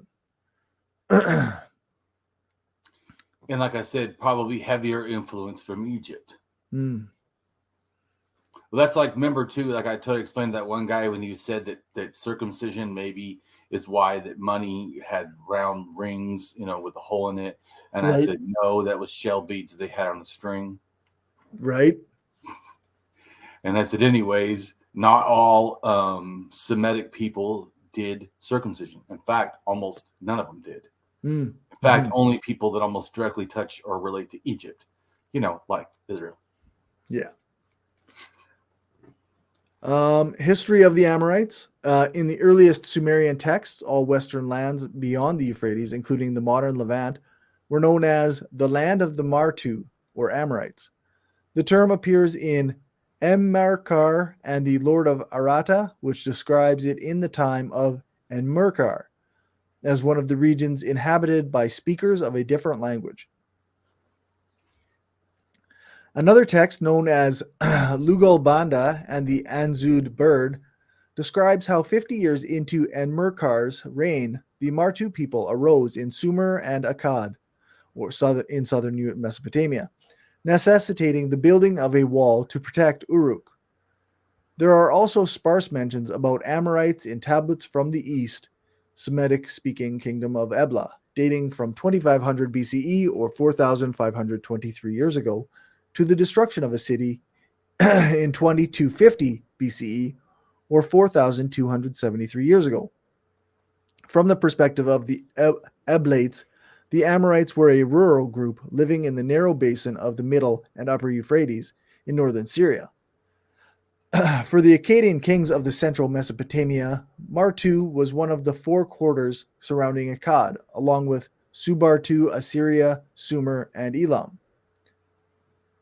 Naram Sin of Akkad records successful campaigns against them in northern Syria, 2240 BCE or 4263 years ago, and his successor, Shar-Kali-Shari, followed suit. By the time of the last days of the third dynasty of Ur, the immigrating Amorites had become such a force that kings such as Shu-Sin were obliged to construct a 270-kilometer or 170-mile wall from the Tigris to the Euphrates to hold them off. The Amorites appear as nomadic tribes under chiefs who forced themselves into lands they needed to graze their herds. Some of the Akkadian literature of this era speaks disparagingly of the Amorites and implies that the Akkadian and Sumerian speakers of Mesopotamia viewed their nomadic and primitive way of life with disgust and contempt. The Martu, who know no grain, the Martu, who know no house nor town, the boors of the mountains, the Martu, who digs up truffles, who does not bend his knees to cultivate the land, who eats raw meat, who has no house during his lifetime, who is not buried after death. You remember that? Yeah. They have prepared wheat and nunus or grain as a confection, but an Amorite will eat it without even recognizing what it contains. As the centralized structure of you the call third that a hot dog? I mean, sorry. Yeah, that's right. Meat and grain, something we don't really identify where it came from. We don't even look at it most of the time. We actually don't want to know what parts go to a hot dog. Yeah, that's right. As the centralized structure of the third dynasty slowly collapsed, the component regions such as Assyria in the north and the city-states in the south, such as Isin, Larsa, and Eshnuna, began to reassert their former independence, and the areas in the southern Mesopotamia with Amorites were no exception. Elsewhere, the armies of Elam in southern Iran were attacking and weakening the empire, making it vulnerable. Many Amorite chieftains in southern Mesopotamia aggressively took advantage of the failing empire to seize power for themselves. There was not an Amorite invasion of southern Mesopotamia as such, but Amorites ascend to power in many locations, especially during the reign of the last king of the Neo-Sumerian Empire, Ibbi-Sin. Leaders with Amorite names assumed power in various places, usurping native Akkadian rulers, including in Isin, Eshnuna, and Larsa. The small town of Babylon, unimportant both politically and militarily, was raised to the status of a minor independent city-state under Sumu Abum in 1894 BCE, or 3,917 years ago. The Elamites finally sacked Ur in 2004 BCE, or 4,027 years ago. Sometime later, the Old Assyrian Empire, 2050 to 1750 BCE, or 4073 to 3773 years ago, became the most powerful entity in Mesopotamia, immediately preceding the rise of the Amorite king Hammurabi of Babylon. The new Assyrian monarch line was founded by 2050 BCE, or 4073 years ago. Their kings repelled attempted Amorite incursions and may have countered their influence in the south as well under Ereshum I, Ilushuma, and Sargon I. However, even Assyria eventually found its throne usurped by an Amorite in 1809 BCE, or 3,812 years ago. The last two rulers of the Old Assyrian Empire period, Shamshi Adad I and Ishme Dagan, were Amorites who originated in Turka, now in northeastern Syria. Downfall of the Amorites. The era ended in northern Mesopotamia with the defeat and expulsion of the Amorites and Amorite-dominated Babylonians from Assyria by Puzur-Sin and King Adasi between 1740 and 1735 BCE, or 3,763 to 3,758 years ago, and in the far south by the rise of the native Sealand dynasty, 1730 BCE, or 3,753 years ago. The Amorites clung on in a once more small and weak Babylon until the Hittites' sack of Babylon. And the Hittites are from Turkey. And Hittites relate to the Indo-European who had the Sky Father and the Skirt Mother, or Earth Mother, I mean. Okay. So they had the kind of the standard. The standard. The quote-unquote standard. Right, yeah. That only are with the, what they say, linguistic people, or what do you say? Only illiterate. Oh, yes, the only illiterate. the illiterate elite. Yeah, that's right. Oh, yeah. Although we do find that in other places that don't have literacy. Yeah, that's right. The Amorites clung on once. The Amorites clung on in a once more small and weak Babylon until the Hittites' sack of Babylon, 1595 BCE, or 3,628 years ago, which ended the Amorite presence and brought new ethnic groups, particularly the Kassites, to the forefront in southern Mesopotamia.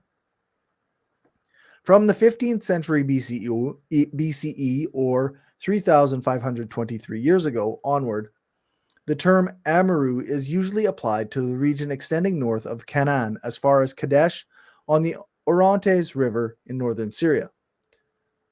After their expulsion from Mesopotamia, the Amorites of Syria came under the domination of first the Hittites, and from the 14th century BCE, or 3,423 years ago, the Middle Assyrian Empire, 1365 to 1050 BCE, or 3,388 to 3,073 years ago.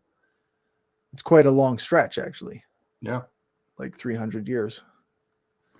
They appear to have been displaced or absorbed in a new wave of semi-nomadic West Semitic-speaking peoples, known collectively as the Almau. Alamu. Alamu? I'm definitely saying that wrong. During the late Bronze Age collapse. So you didn't know that joining me would mean that you have to learn like new linguistic words. Yeah. Corey's look, I didn't know I was signing up for that. Did not plan to be speaking languages that I've never even heard before. Yeah. The Aramaeans rose to be the prominent group amongst the Almau, Alamu. I'm having real trouble with that one for some reason. That's and fine. From 1200 BCE to 3223 years ago and on. The Amorites disappeared from the pages of history.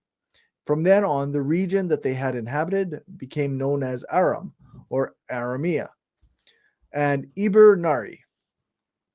The language was first attested in the 21st to 20th centuries BCE, or 4123 to 4023 years ago, as an archaic Northwest Semitic language and was found to be closely related to Canaanite, Aramaic, and Somalian languages. Somalian.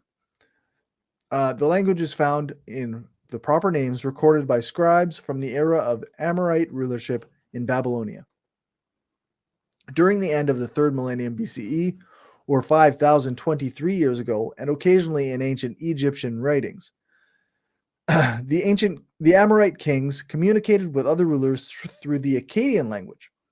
During the 15th to 14th centuries BCE, the Amorite city of Katna received deep influence from the Hurrian language, as scribes of the city incorporated Hurrian elements into their texts. And Hurrian, if I remember right off the top of my head, or maybe it's the one next to it, related to it, but I think Hurrian is a Proto-Indo-European related, but I could be wrong. Oh, okay. But once again, they would have a storm god and an earth mother, just clarifying for everyone. Right, just to be sure. Yeah. That doesn't mean they don't have more deities. In fact, generally, because of the totemism, they have families of deities. Right, eh? Which people call polytheism. Yeah. But polytheism is still part of in a sense, paganistic thinking. Mm-hmm.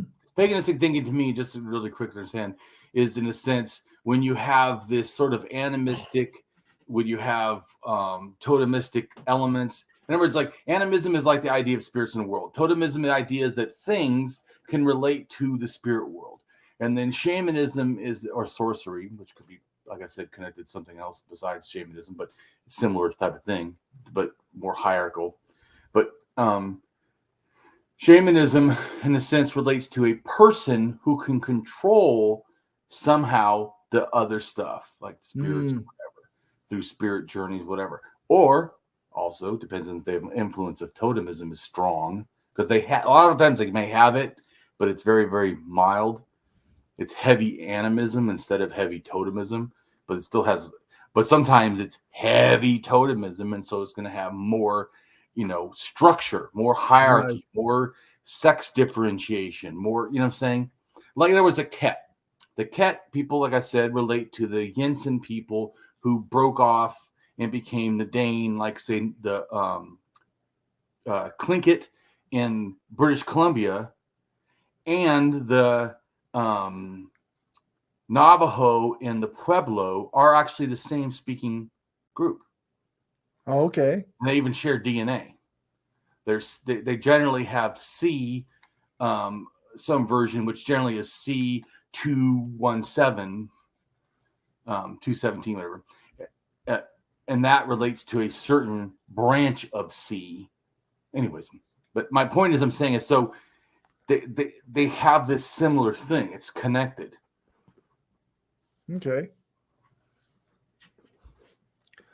In the 2nd millennium BCE, the Ugaritic language is said to be an Amorite dialect, but the exact classification remains uncertain.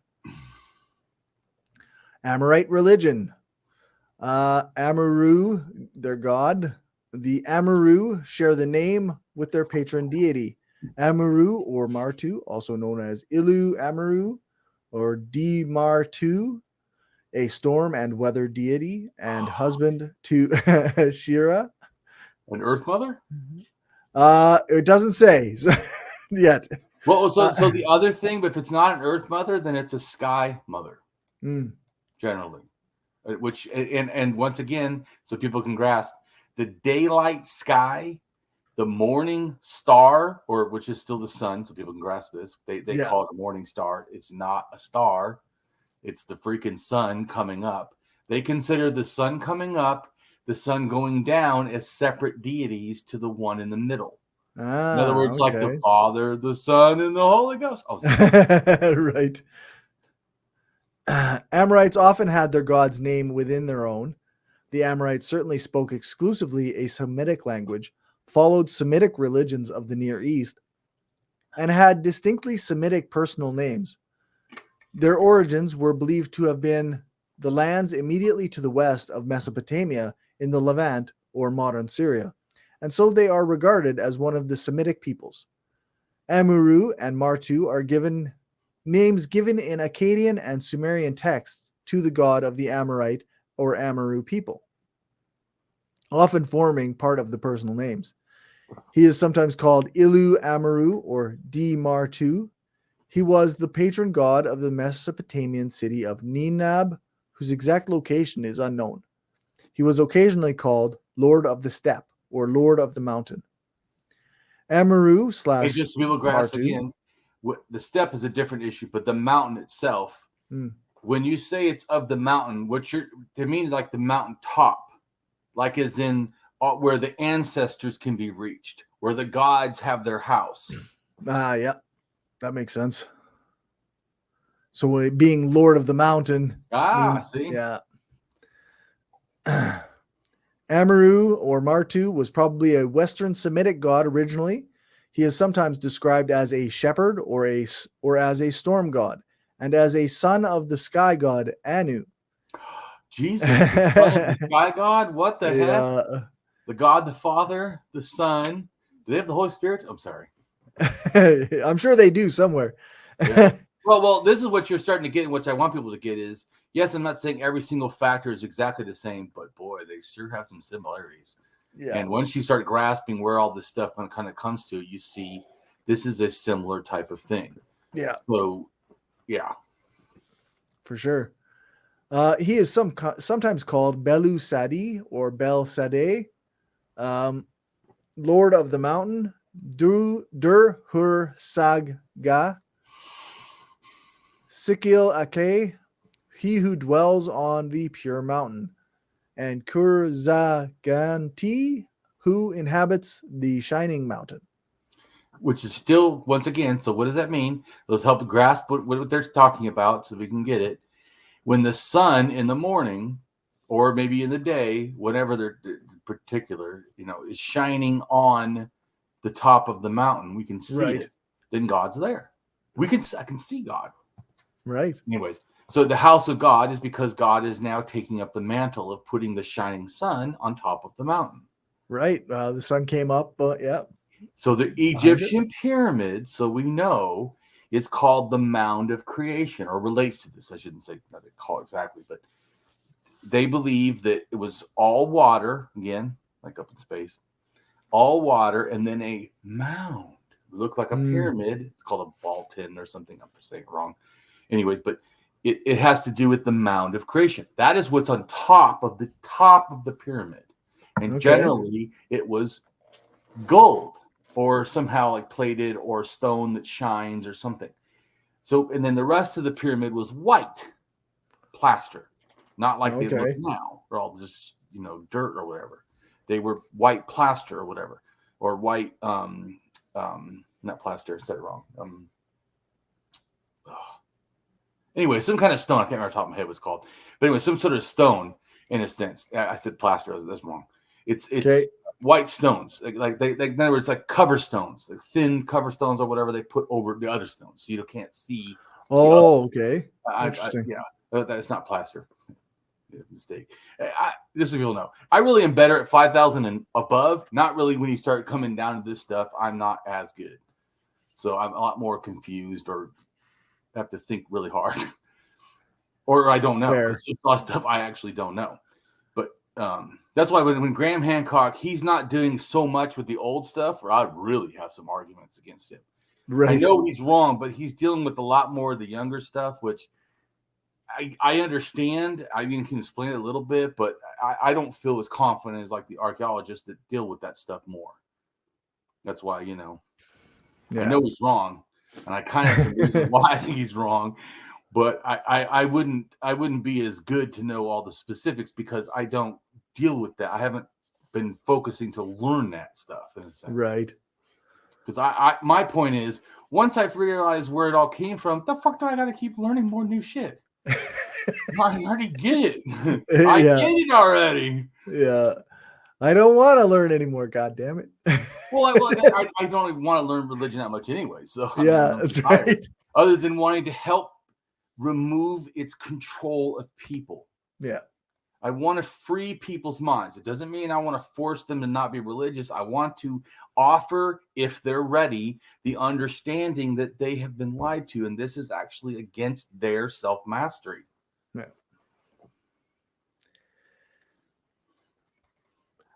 I can't say much. I mean, I'm on the same boat. Like, I think the religion thing it's hurting yourself, but yeah. Well, and yeah. So, but I want people to get that, not because we think that, but because we show that that's the case. Right. Right.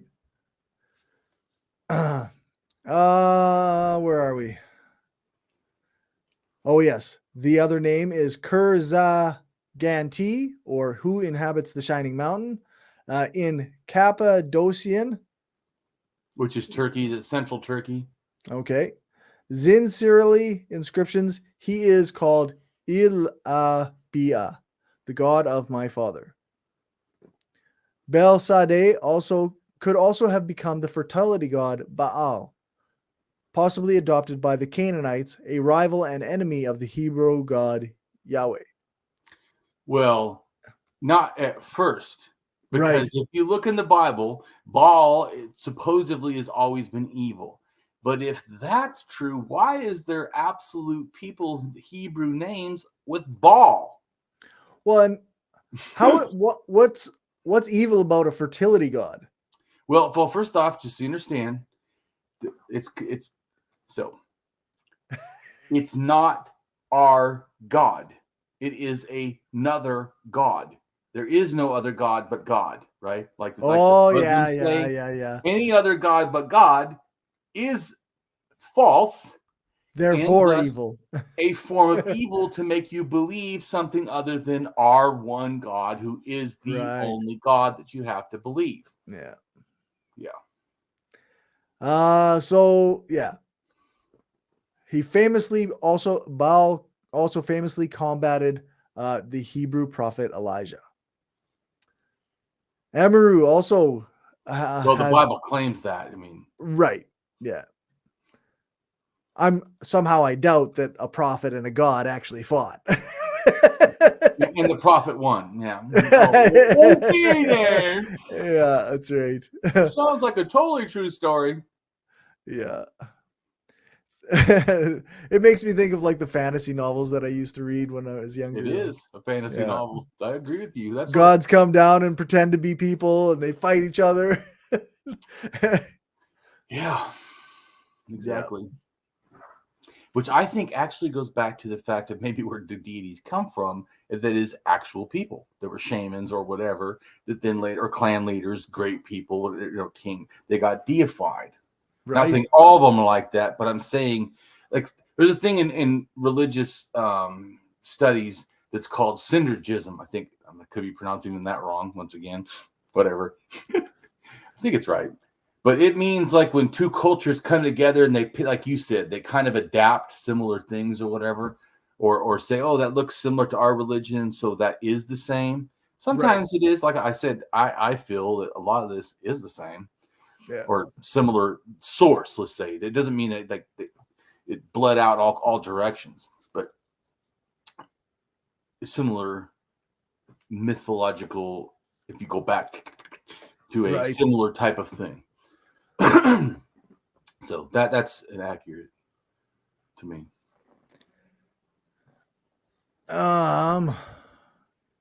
Yeah, I don't know.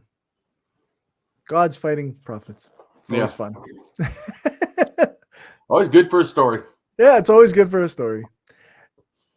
Amaru also has storm god features like Adad. Amaru bears the epithet Raman Thunderer, and he is even called Barik, hurler of the thunderbolt. And yeah, Corey goes, no, don't tell me anymore. That sounds like Zeus. Yeah, that's right. Weird how that works. Or yeah, well, yeah, Thunderer, hurler of the thunderbolt. Yeah. Adad, and the Sami people that are shamans, but heavy totemism, but they're shamans, and they call it Horgalis, which also relates to Thor. Yeah. Okay. Anyways. Yeah, there's lots of that around, eh? Believe it or not. And the Sami, by the way, are people in Sweden, the indigenous people of Sweden, or one of, I should say, because there was people there before them.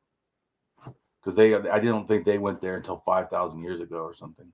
Okay. So there's people there, I think 10 or 11,000, maybe 14, but I think 10 or 11. But anyways.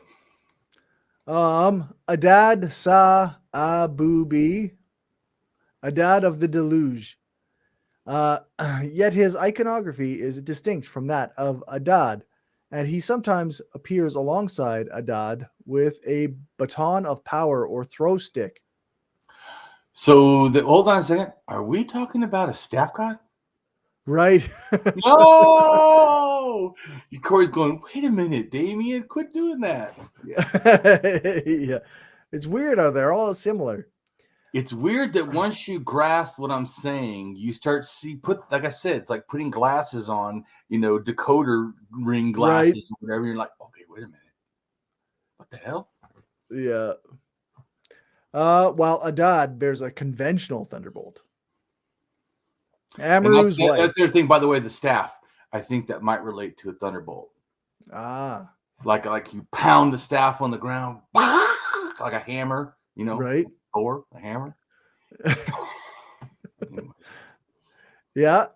Amaru's wife is usually the goddess Asratam, whose name is a cognate of Athirat, who in Northwest Semitic tradition and Hittite tradition appears as wife of the god El, which suggests that Amaru may indeed have been a variation of that god.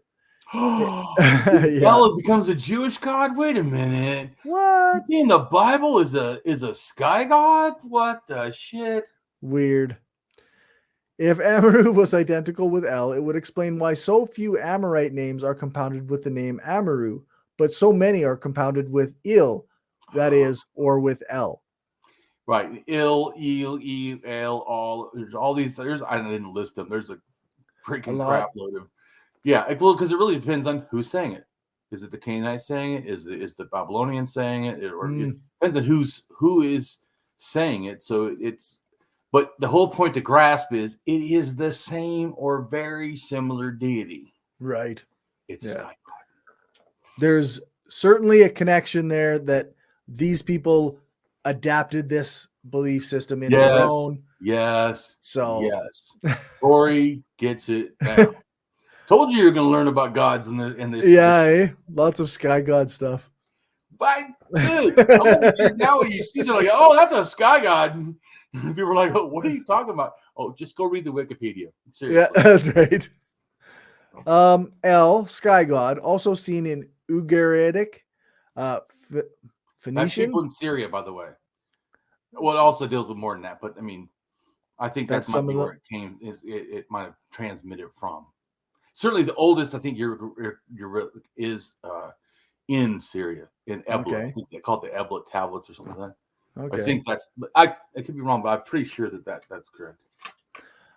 Phoenician, Hebrew, Syriac, Arabic, Akkadian is a Northwest Semitic word meaning God or deity, or referring as a proper name to any one of multiple major ancient Near East deities. A rarer form Elah, represents the predicate form in Old Akkadian and in Amorite. The word is derived from the Proto-Semitic il, which it looks like there's a question mark at the start of the il, like it's like, I don't know if it's supposed to be. Sometimes that has to do with how it's supposed to be pronounced. Not right. Yeah, it's kind of what I So- was thinking. Yeah, it's they like weird hyphens and stuff, so it's probably how you're supposed to say it. Once again, this show does not. I'm sorry to offend anyone who's a historian or an archaeologist, Right. or whatever, but this show we don't really care about that kind of detail. We're trying to tell the big theme so we can see the oppression of people and thus hopefully the freedom of people. Yeah. So it's meaning God. Specific deities known as El, Al, or El include the supreme god of the ancient Canaanite religion and the supreme god of East Semitic speakers in Mesopotamia's early dynastic period. Among the Hittites, El was known as El Kunirasa. El is listed at the head of many pantheons. In some Canaanite and Ugaritic sources, El played a role as the father of the gods or creation or both. Right, and the father of gods. So the sky father is generally the father of the gods. Yeah. Which, once again, like I told you, to me that means it's got paganism, but heavy totemism because we're caring about family lineages and all that shit. Right. Another tradition about Amaru's wife or one of Amaru's wives gives her name as Belit Sheri or Lady of the Desert. Which sounds a lot like Mother Earth in a sense. Yeah, a little bit, eh? A third tradition appears in a Sumerian poem in pastoral style, which relates how the god Martu came to marry Adgar Kidug, the daughter of the god Numushta of the city of Inab. It contains a speech expressing urbanite Sumerian disgust at uncivilized nomadic Amaru life, which Adgar Kidug ignores, responding only, "I will marry Martu." Biblical Amorites. The term Amorites is used in the Bible to refer to certain highland mountaineers who inhabited the land of Canaan, described in Genesis as descendants of Canaan, the son of Ham. They are described as a powerful people of great stature, like the height of cedars, who had occupied the land east and west of the Jordan.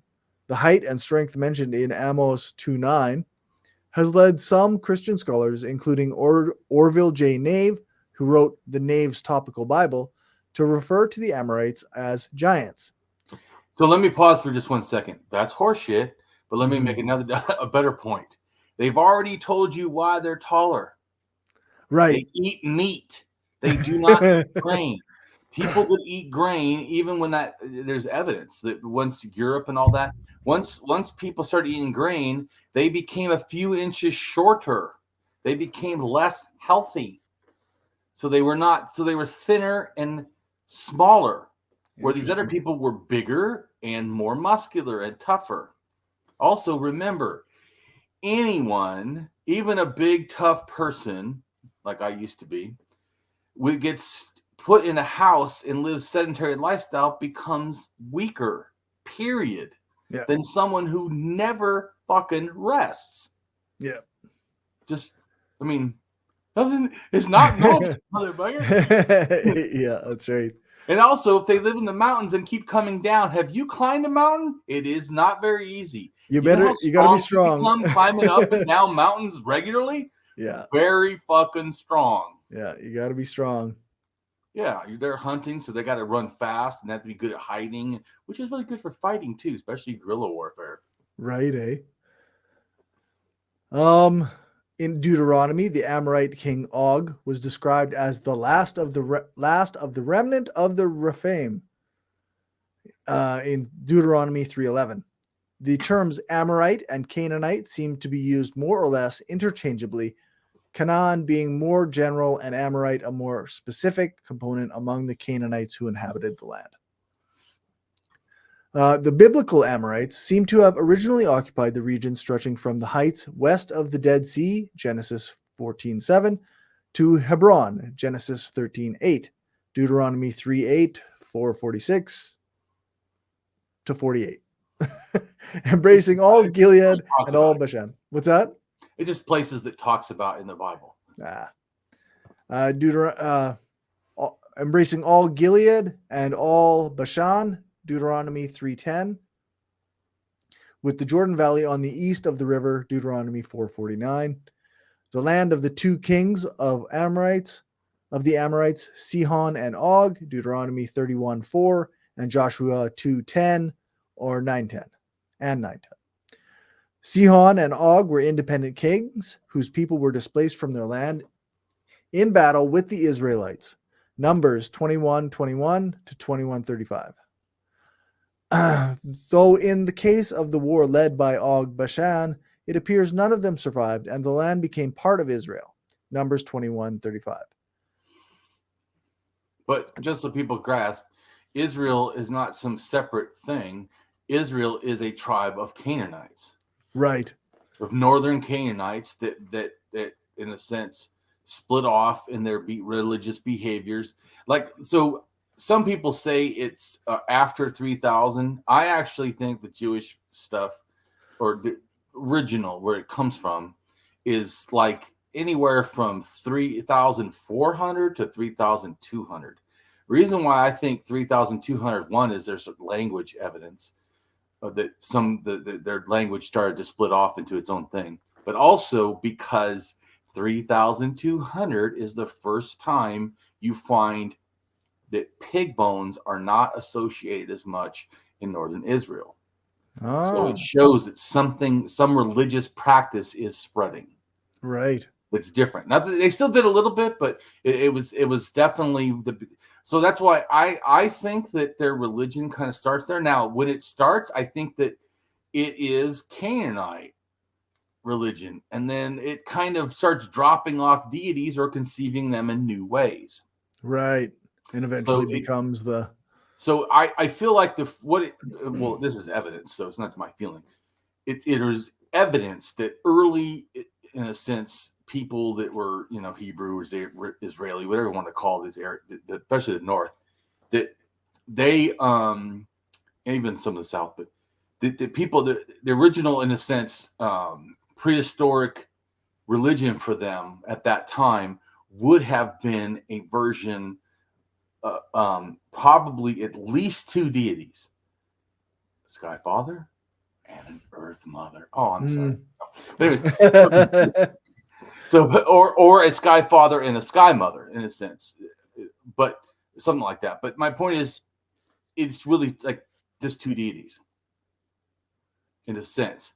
I'm talking about Israel. I'm not talking about the Canaanite it comes from. Right. But Israel had like two. So they had, say, because there's I think it's 3,100 or maybe it's 3,000 or a little bit less. I'm not totally sure. But there's this thing that shows the Yahweh God, because that's so pre-Yahwehism. This is El, right? And El is associated with it. So I'm trying to help people grasp this. El by itself, like a lot of times you'd say Jewish, well, El, and they go, oh, well, no, see, here's the difference. The Jewish is Elohim. And I go, which also can mean multiple deities or female. So is that what you're saying? But anyways, but El, generally they say, which is wrong, but they say relates to, like you read, where it's just someone else's God. It just means God. Yeah, they use it 158 times in the Bible. Oh. 158 times in the beginning part. I think it's like the first 3 books or something. Don't quote me on that. But it's not throughout the whole thing, just to understand. Because eventually Yahwehism takes over. Right. And then you don't have that anymore. And then eventually Christians just drop Yahweh, just call it Father God or whatever. Right. Just God now. Yeah, it just becomes God. Exactly. So, but anyway, so El is first. Even if you read the Bible, it says it has El. But anyways, so I think that, my opinion, El was their deity. El and Asher, or El and somebody else. So deity, because that's what the evidence looks like. Then at a certain point in the early time, like I said, maybe just 200 years after it starts, or 400 years, something like that, maybe a little longer, I don't know. But then it switches start to be Yahwehism. And then Yahwehism becomes what everybody thinks of as the ancient Hebrew religion.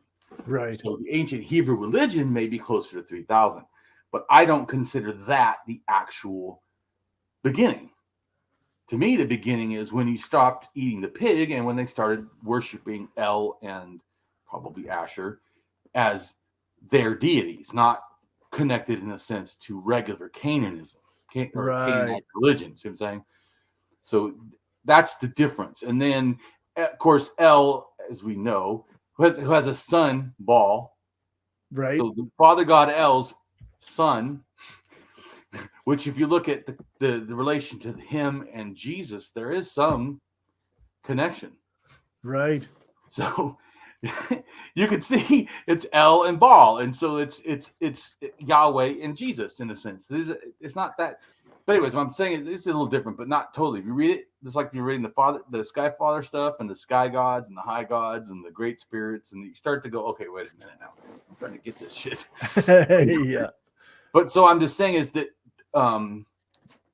it's wrong to think that it didn't have to me an earlier start. I think that it's like proto, probably that's what you call it or something, but like proto, Israeli or Hebrew religion, and then more standard ancient Hebrew religion, and then later, because even I think, so to go back to that point, so El has a wife, Baal has a wife, so Jesus would have had a wife, but if it followed the thing correctly, but then they kick out El. No, Yahweh is the only deity, not El. That's wrong. Right. And then it says that Yahweh, that one inscription, it's like I think 3,000 years old, or I can look it up and show it to you. But it's an archaeological thing that basically has Yahweh and a wife. So they know that not only did El have a wife, so the proto, in a sense, Hebrew, but then even after it became more solidified, where people agree this, oh yeah, Damien, this is where it starts. I'm like, no, it's older, but okay. A couple hundred years. So I'm not saying it's like thousands of years older. Right, but it is a couple older. hundred years older to me, because well, the biggest point too is that it starts in a different deity.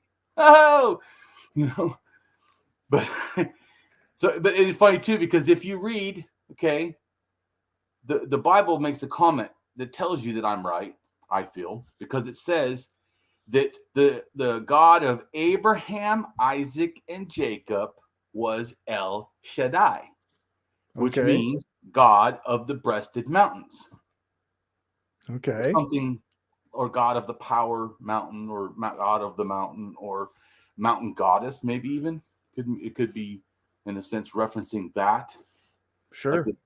But anyways, but my point is, it's saying, flat out says, not Yahweh, motherfuckers. El. Yeah, El. The God of Abraham, like, Father Abraham, his many sons. Yeah. So Father Abraham did not believe in Yahweh. He believed in El. And Isaac, which is his next son, and then Jacob, I think, is his son. If I don't quote me the Bible, I'm not an expert, but anyways, but it does say those names, and I know those are like lineages. So all these older people did not believe in Yahweh. So don't tell me, okay, wait a minute, aren't you going to say that Abraham is the father God that invented the religion?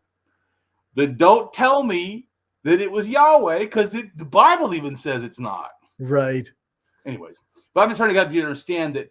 So that's why I'm probably right, and they're who think it's only Yahwehism. I feel it's not that they're wrong. That is the ancient, but there was something proto that led to that. Right. Yeah. I mean, which makes perfect sense when you understand that religion isn't just a thing. It's an evolution of culture.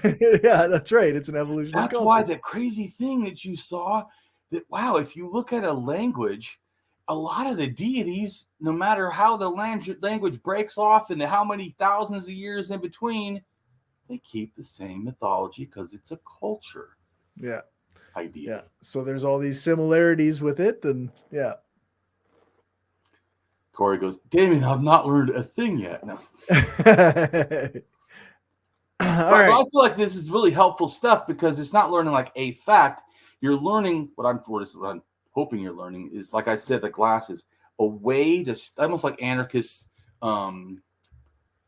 What do we do? We like look at something and then we make a judgment, or our Yeah, like the analysis of analysis. it. So it gives you a new way to have analysis of deities. Yeah. Don't get lost in all the stuff. Really pay attention to their themes, because that Right. I feel is the connection.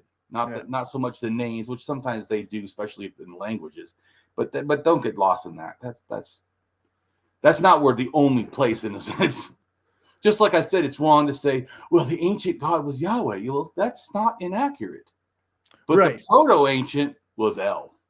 Yeah, that's right. But it came from somewhere before that. Right.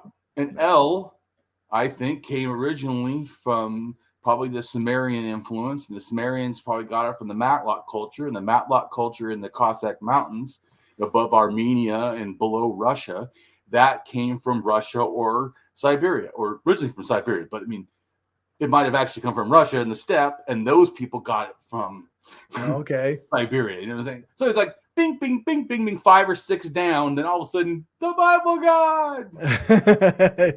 Yeah, that's right. And now this one's the true one. It's the last one. No. It's the last one. This one.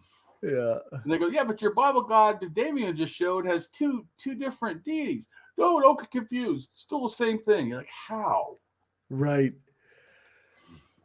Because we want it to be. Or I go, okay, it is the same as all the other religions. Right. Yeah, that's right. Okay, you're right. The big mythine themes are, you're right, it is. Yeah. Like, no, I'm saying those 2 gods were for the Bible. I'm like, yeah, quit. You're like this. Oh yeah, I always see it for the Bible. Yeah. Mm-hmm.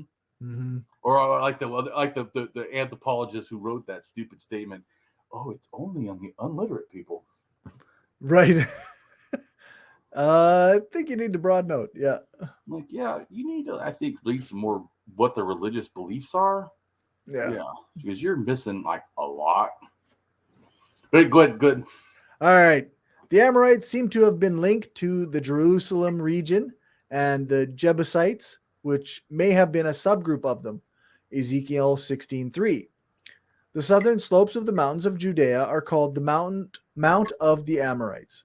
Deuteronomy 1:7, 19, and 20. So to think they didn't have an influence on their religion is kind of funny. Yeah.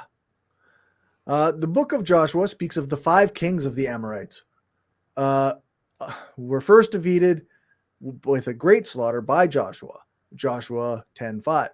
Then more Amorite kings were defeated at the waters of Merom by Joshua in Joshua 11:8. It is mentioned that in the days of Samuel, there was a peace between them and the Israelites. Samuel 7:14. The Gibeonites were said to be their descendants, being an offshoot of the Amorites who made a covenant with the Hebrews. 2 Samuel 21:2. When Saul later broke that vow and killed some of the Gibeonites, God is said to have sent a famine to Israel. 2 Samuel 21:1. All right. So we're on to the Elamites. Elam was an ancient civilization centered in the far west and southwest of modern-day Iran, stretching from the lowlands of what is now Khuzestan and Elam province, as well as a small part of southern Iraq.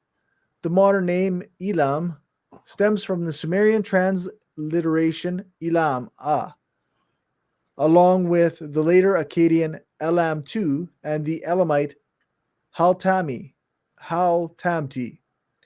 Right, and if you pay attention, they're using the word El in their name.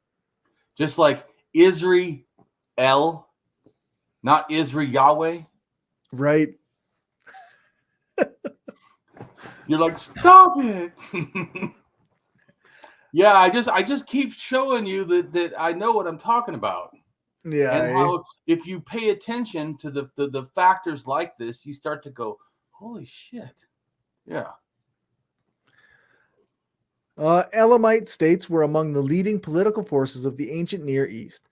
In classical literature, Elam was also known as Susiana, a name derived from its capital, Susa. Elam was part of the early urbanization of the Near East during the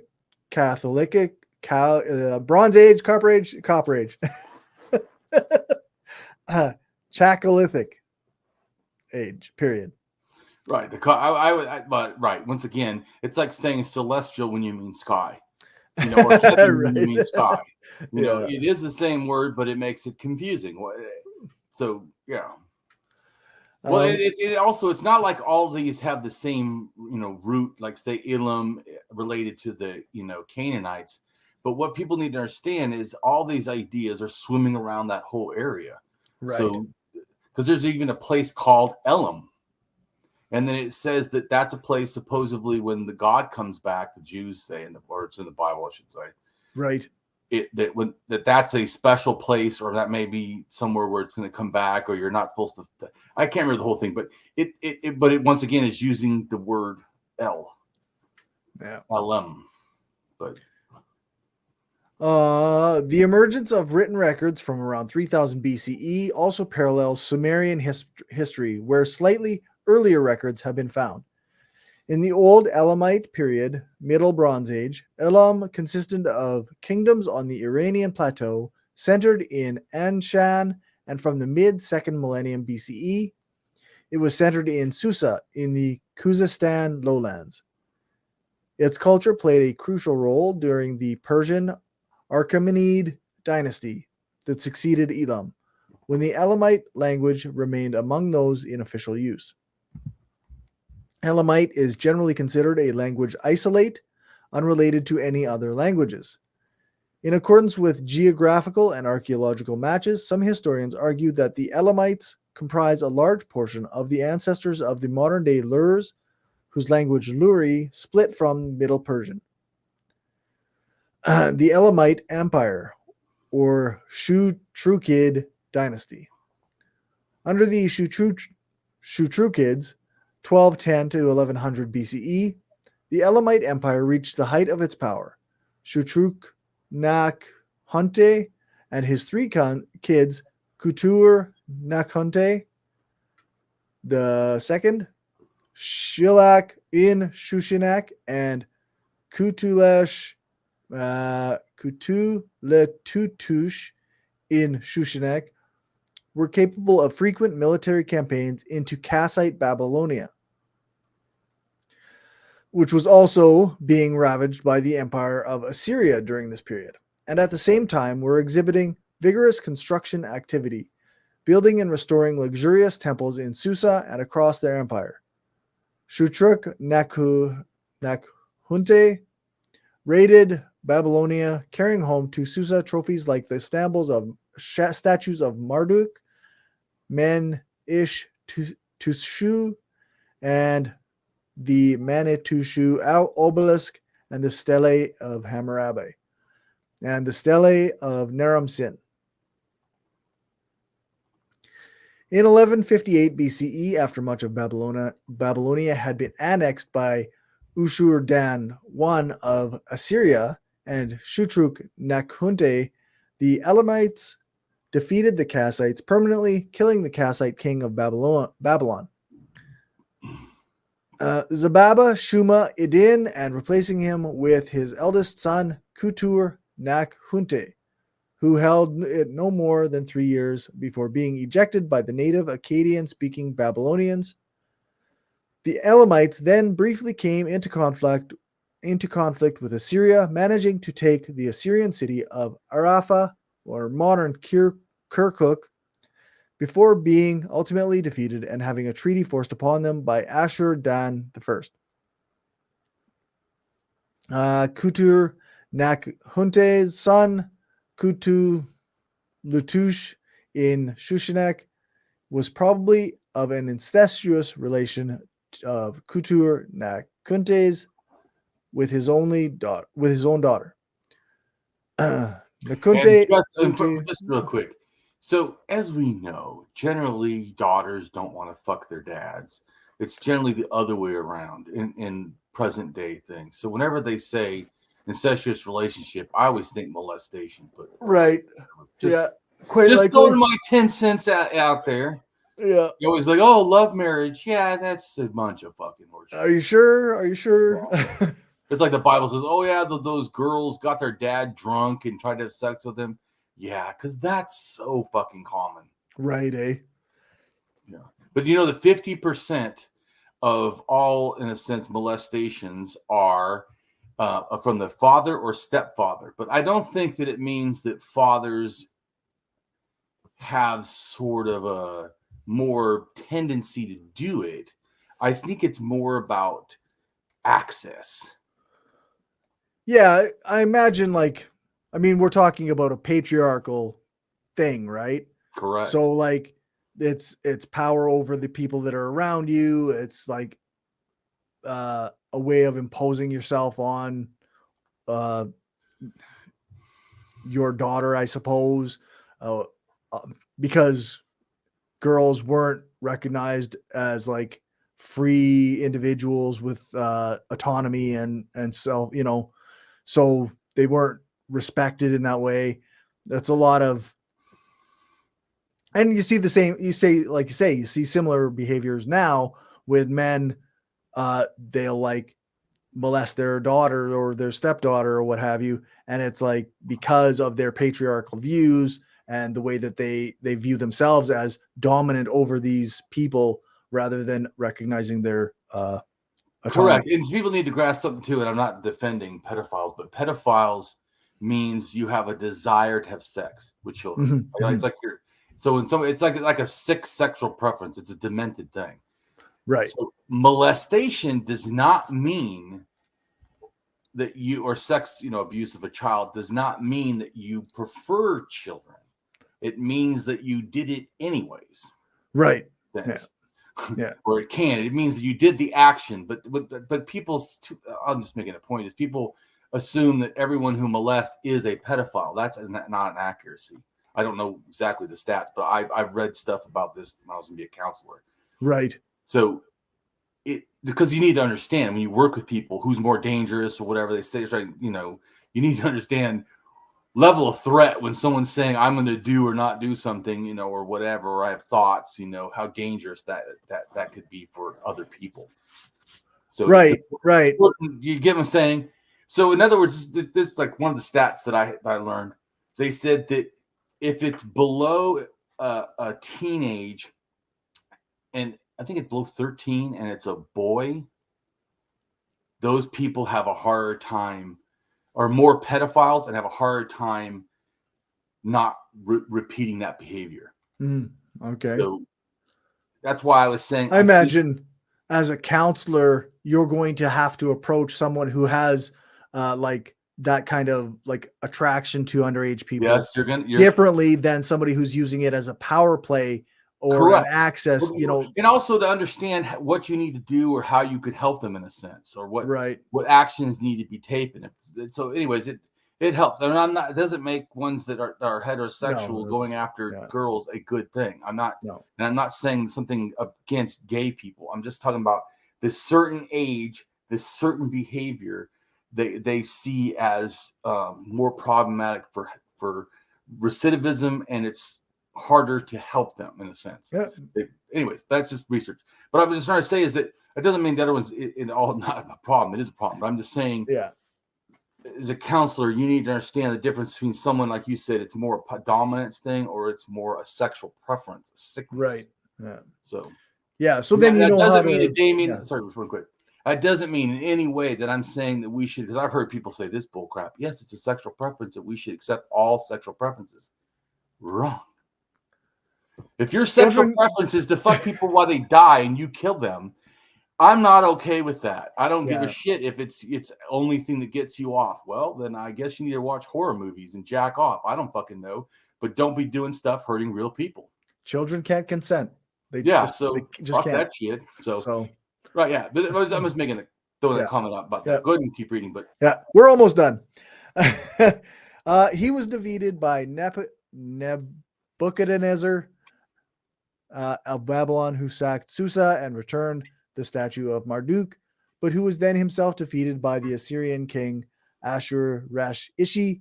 He fled to Ashan, but later returned to Susa, and his brother Shilhana, Hamru, Lagamar.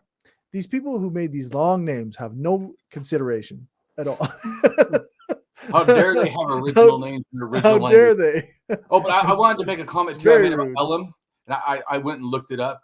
So because I want to try to help you understand. So Elamites, in a sense, live in an area of Elam, and says, but there's also Susa is a different region in a sense. But Mm. Elam means land of the El Yementi.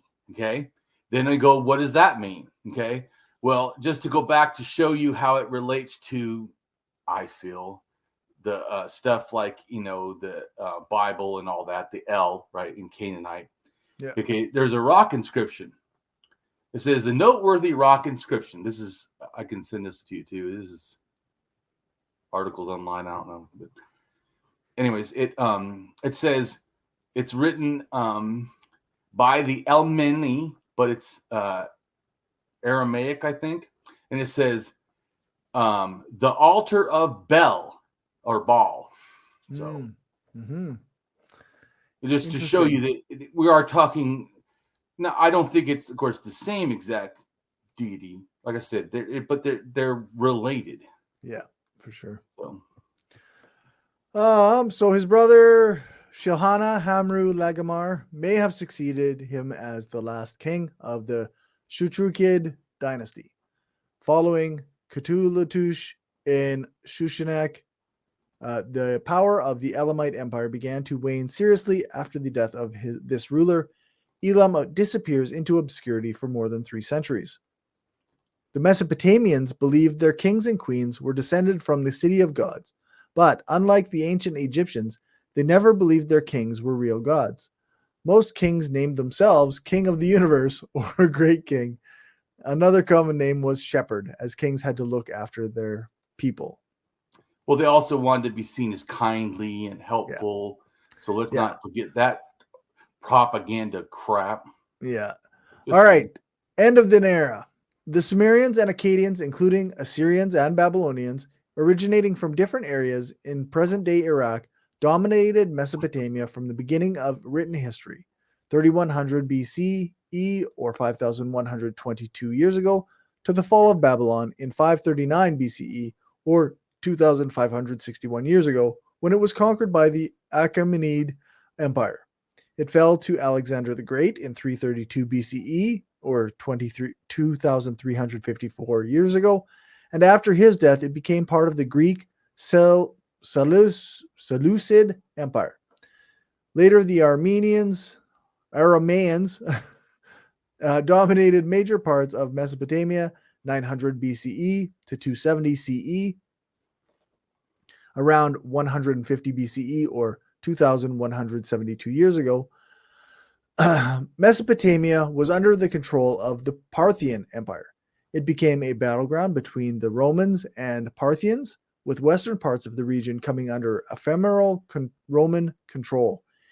In 226 CE, the eastern regions of Mesopotamia fell to the Sassanid Persians. The division of the region between Roman, Byzantine from 395 CE, and Sassanid empires lasted until the 7th century Muslim conquest of Persia, of the Sasanian Empire, and Muslim conquest of the Levant from Byzantines. A number of primarily Neo-Assyrian and Christian native Mesopotamian states existed between the 1st century BCE and the 3rd century CE, including Adiabene, Osron, and Hatra. And that is the end of our script. Right on. Did you learn anything? I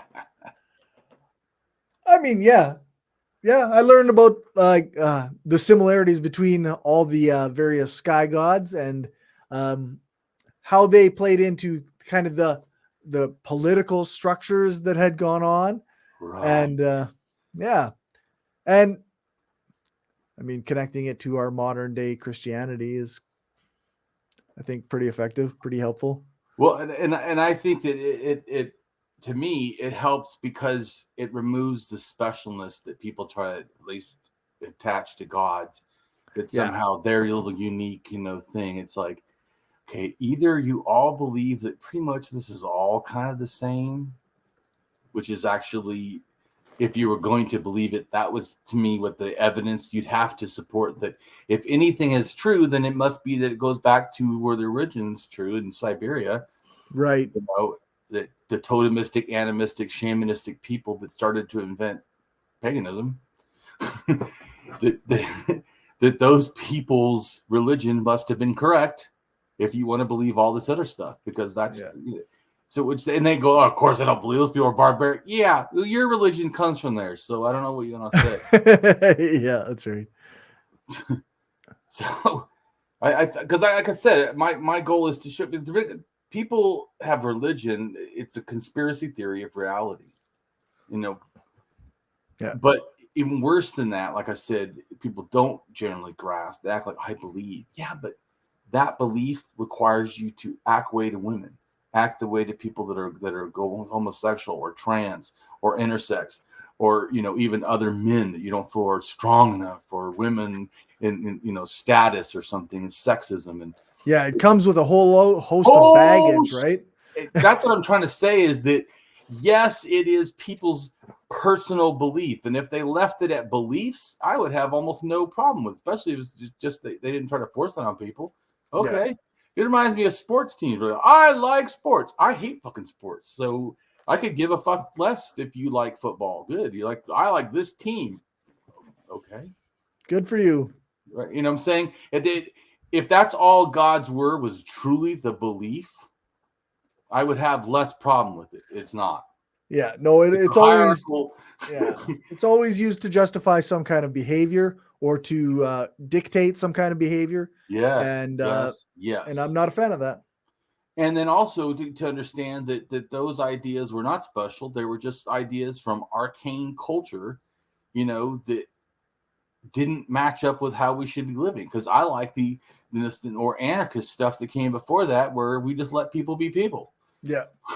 So, but even some of the original or more or less defined, less paganistic, I should say, the less paganistic ones generally were okay with multiple other religions, like the Mongols and stuff. They had all kinds of religion. No big deal. I mean, so and even some of the early pagans were like that too. You have deity? Okay, I'm fine with that. It wasn't, but it's later, when, especially monotheism, when you really have people going out and like, we're going to kill you all unless you that hardcore even when we're talking about like the Mesopotamia stuff, like there was lots of like, okay, well, our God says we can conquer this, but also like they weren't like killing people because their God, they believed in a different God. It was like our God is our God, your God is your God. Our God just happens to say we get to build an empire and conquer everybody. That is correct. It's a lot more like that. It still has some religious stuff to all of it, but yes, I do agree that it slowly became worse. Right. That's So they think of Christianity as like the pinnacle. It's like, actually, unless you mean pure violence and shit, yeah. And they're like, oh no, violence didn't come until the Islam. Oh yeah, because Christianity was spread by non-violence. You believe that bullshit? Go ahead and read forced conversions on Wikipedia. Right, eh? There will be a longer list for Christian than there is for Muslim. And I'm not saying Muslim didn't also do shit. But there is, But I think they already learned it from the 500 years of Christians murdering their way through fucking everywhere. Yeah. Makes sense. Yeah. So 100%.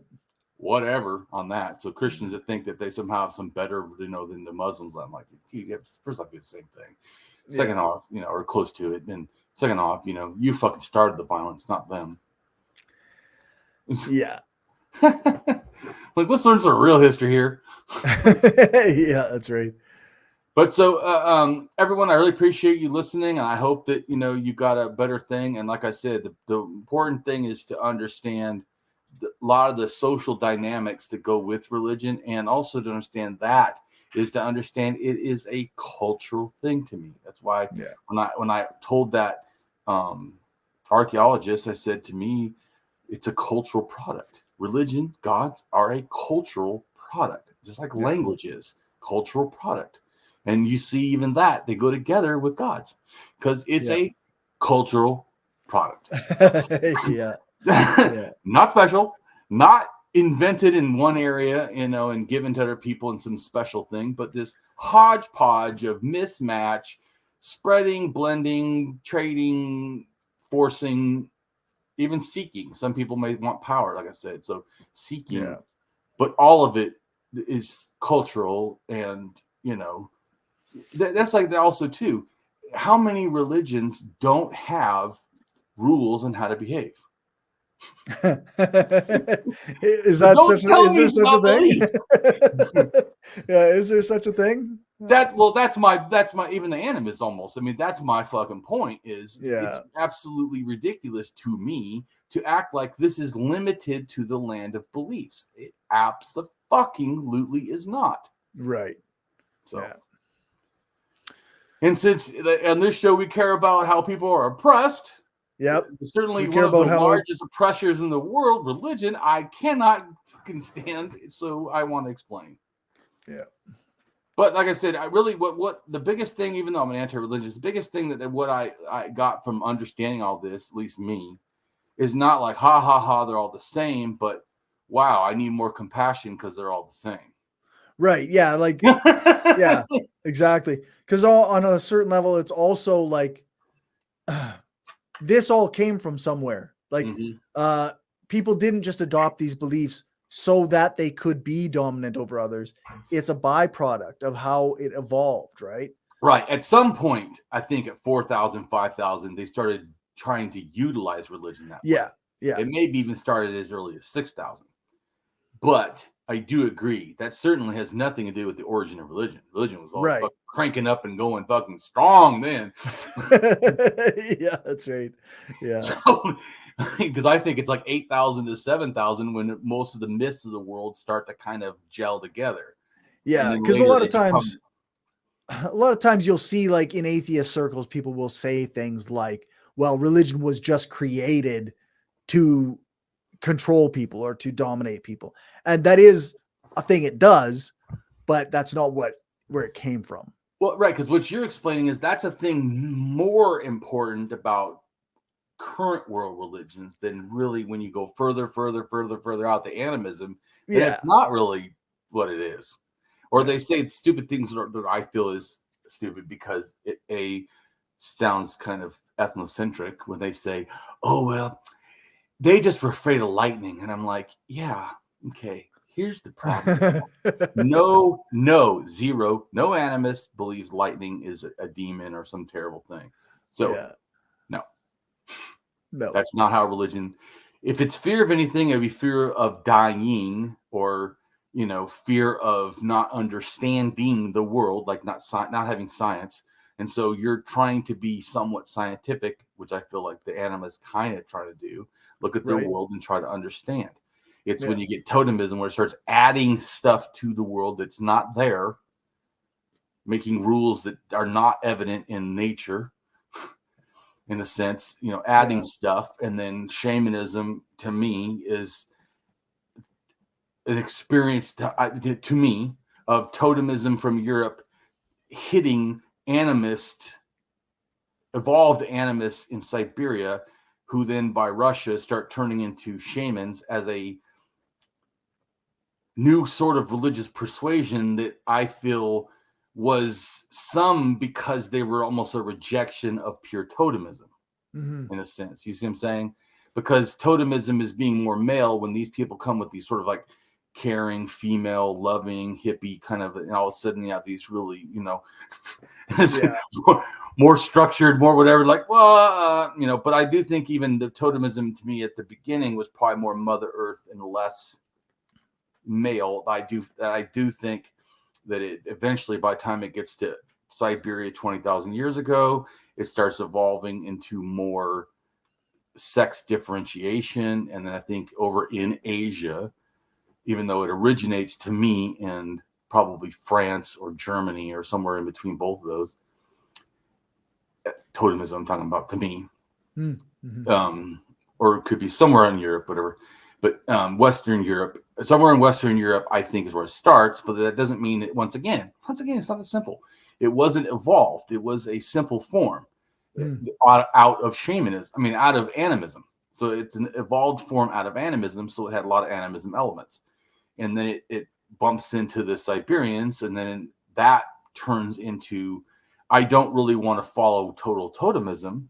So I'm going to blend it with my animism again, which makes it more closer again. Because a lot of people say, well, shamanism is closer to animism. I'm like, I agree. Right. Most of it. Because the pure shamanism tries to remove the totemism it just learned.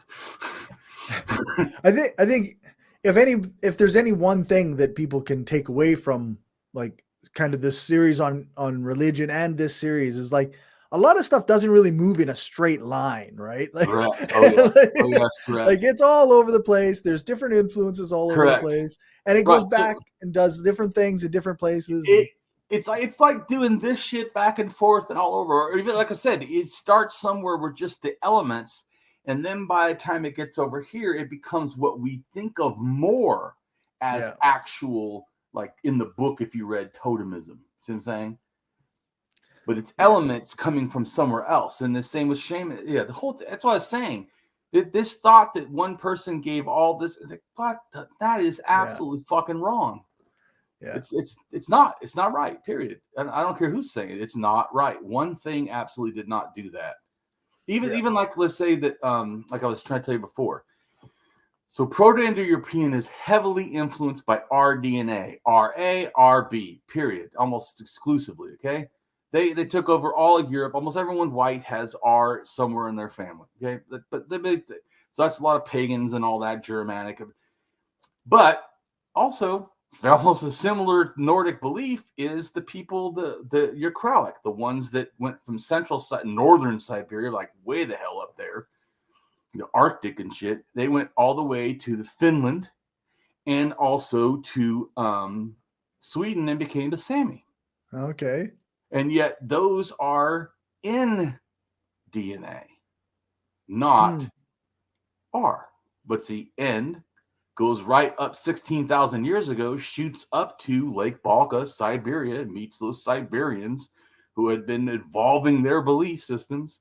Right, more purely totemistic, and then they send that totemistic religion from then up into Uralic. So N from that prior N down in China 20,000 years ago when they invented pottery, those people were probably some evolved animists. By the time they get up to the top, they meet the shamanist, totemist animist, and then they become more totemist and more shamanist. Then you have shamans and totems, the animists, which I think also evolves into paganism, goes up here to the Nordic, up in Finland and Sweden, and up there to Baltic, Estonia, whatever, those northern ones, which eventually becomes the Slavs and all that, and the quarterware culture and whatever.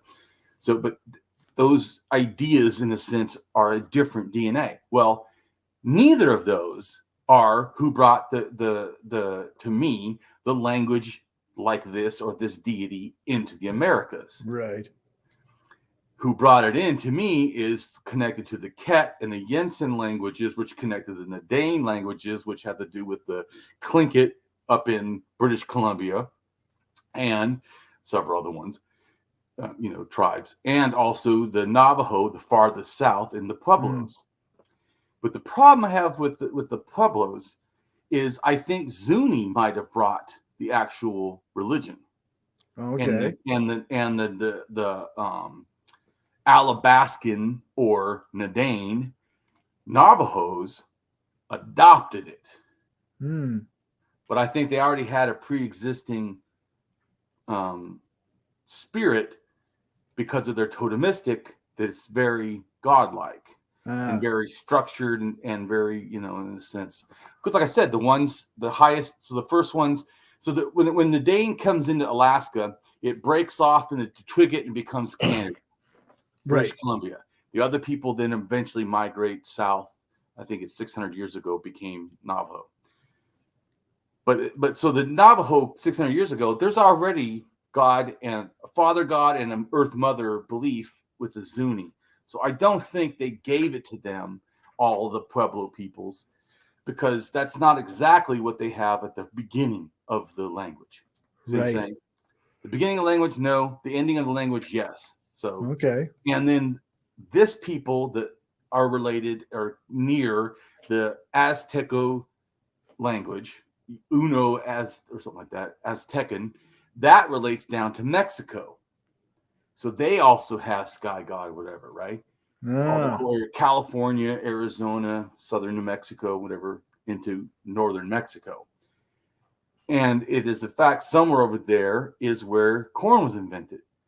Now, those people take the corn 5,000 years ago. Corn cob shows up in Peru, where they built the temple, the pyramid, almost, with the corn.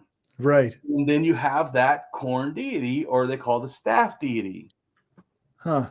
So I do think that there's there's a definite. I'm doing more research and stuff, trying to figure out. I'm like I told you, I'm looking at every single tribe, every single language, figuring out. Right. I already know that language and culture and religion go together. So if you look up what languages connect to each other, and you start to see patterns, so that helps to grasp.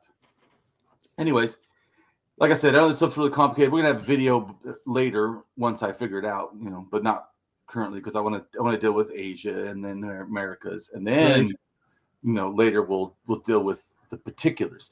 But once, if you do all the videos, everybody, you'll grasp, because I'm trying, like Corey said before, I'm doing it methodologically. I'm trying to show one little piece at a time, so you get the puzzle that I'm showing you.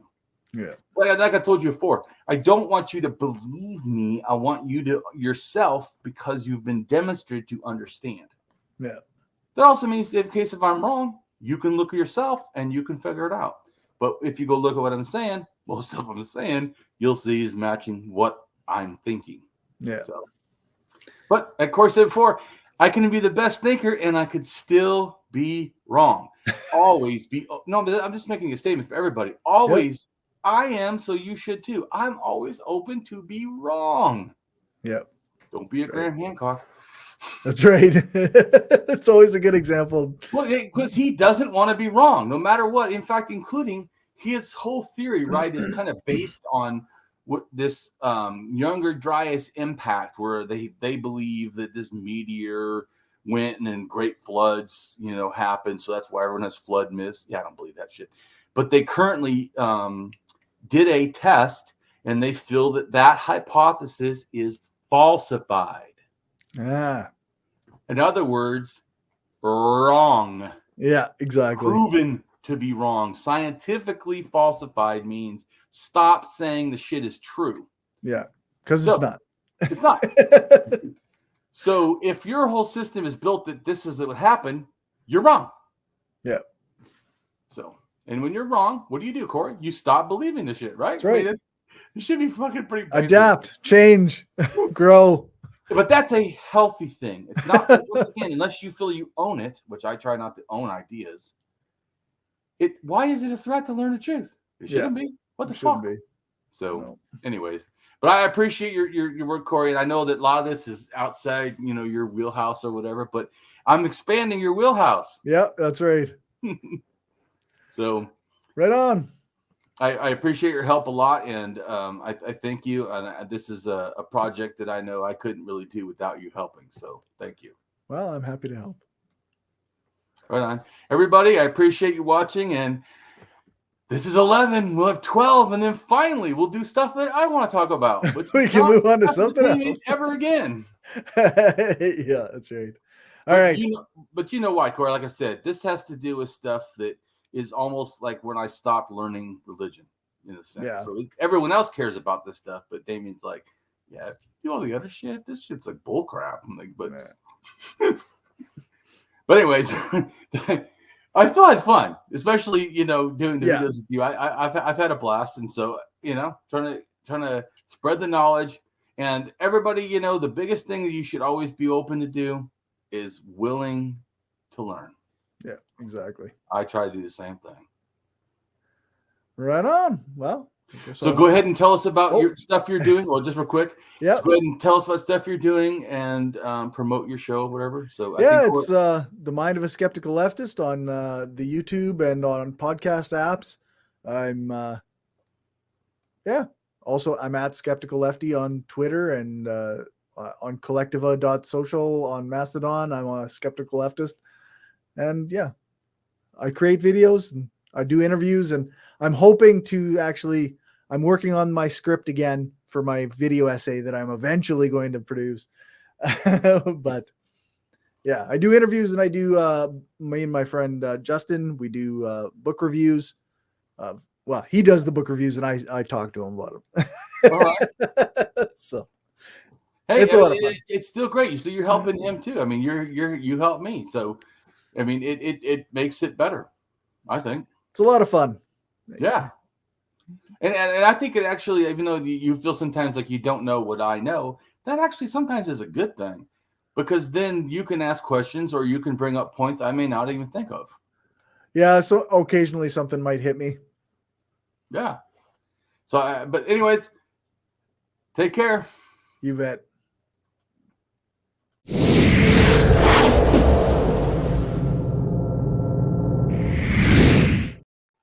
Hello, and welcome to my channel. I am Damien Marie AtHope. In the simplest terms, I am an atheist-humanist philosopher and prehistorical writer-researcher at DamienMarieAtHope.com. I am specifically an axiological atheist. An axiological atheism can be thought to involve ethical and value theory reasoned and moral argument driven apatheism, agnosticism, atheism, anti-theism, anti-religionism, secularism, and humanism. Axiological atheists can be understood as a value theory or a value science atheist. As an axiological atheism's ethically reasoned and constructive pro-humanity. I am an axiological thinker, value theorist. The science of goodness, worthiness, usefulness, valuableness, virtue, reliableness, accuracy, validity, morality, integrity, beneficialness, etc., etc. We axiologists have a value consciousness. And in general, we see the architecture of humanistic humanitarianism value in people that we see as dignity beings. Places and things are not. Axiology is a value theory. In its broadest sense, it involves areas of philosophy that are deemed to encompass some evaluative or evaluation aspect. Therefore, it crosses almost all domains in some way or another. Now for a more detailed terms as to what I am.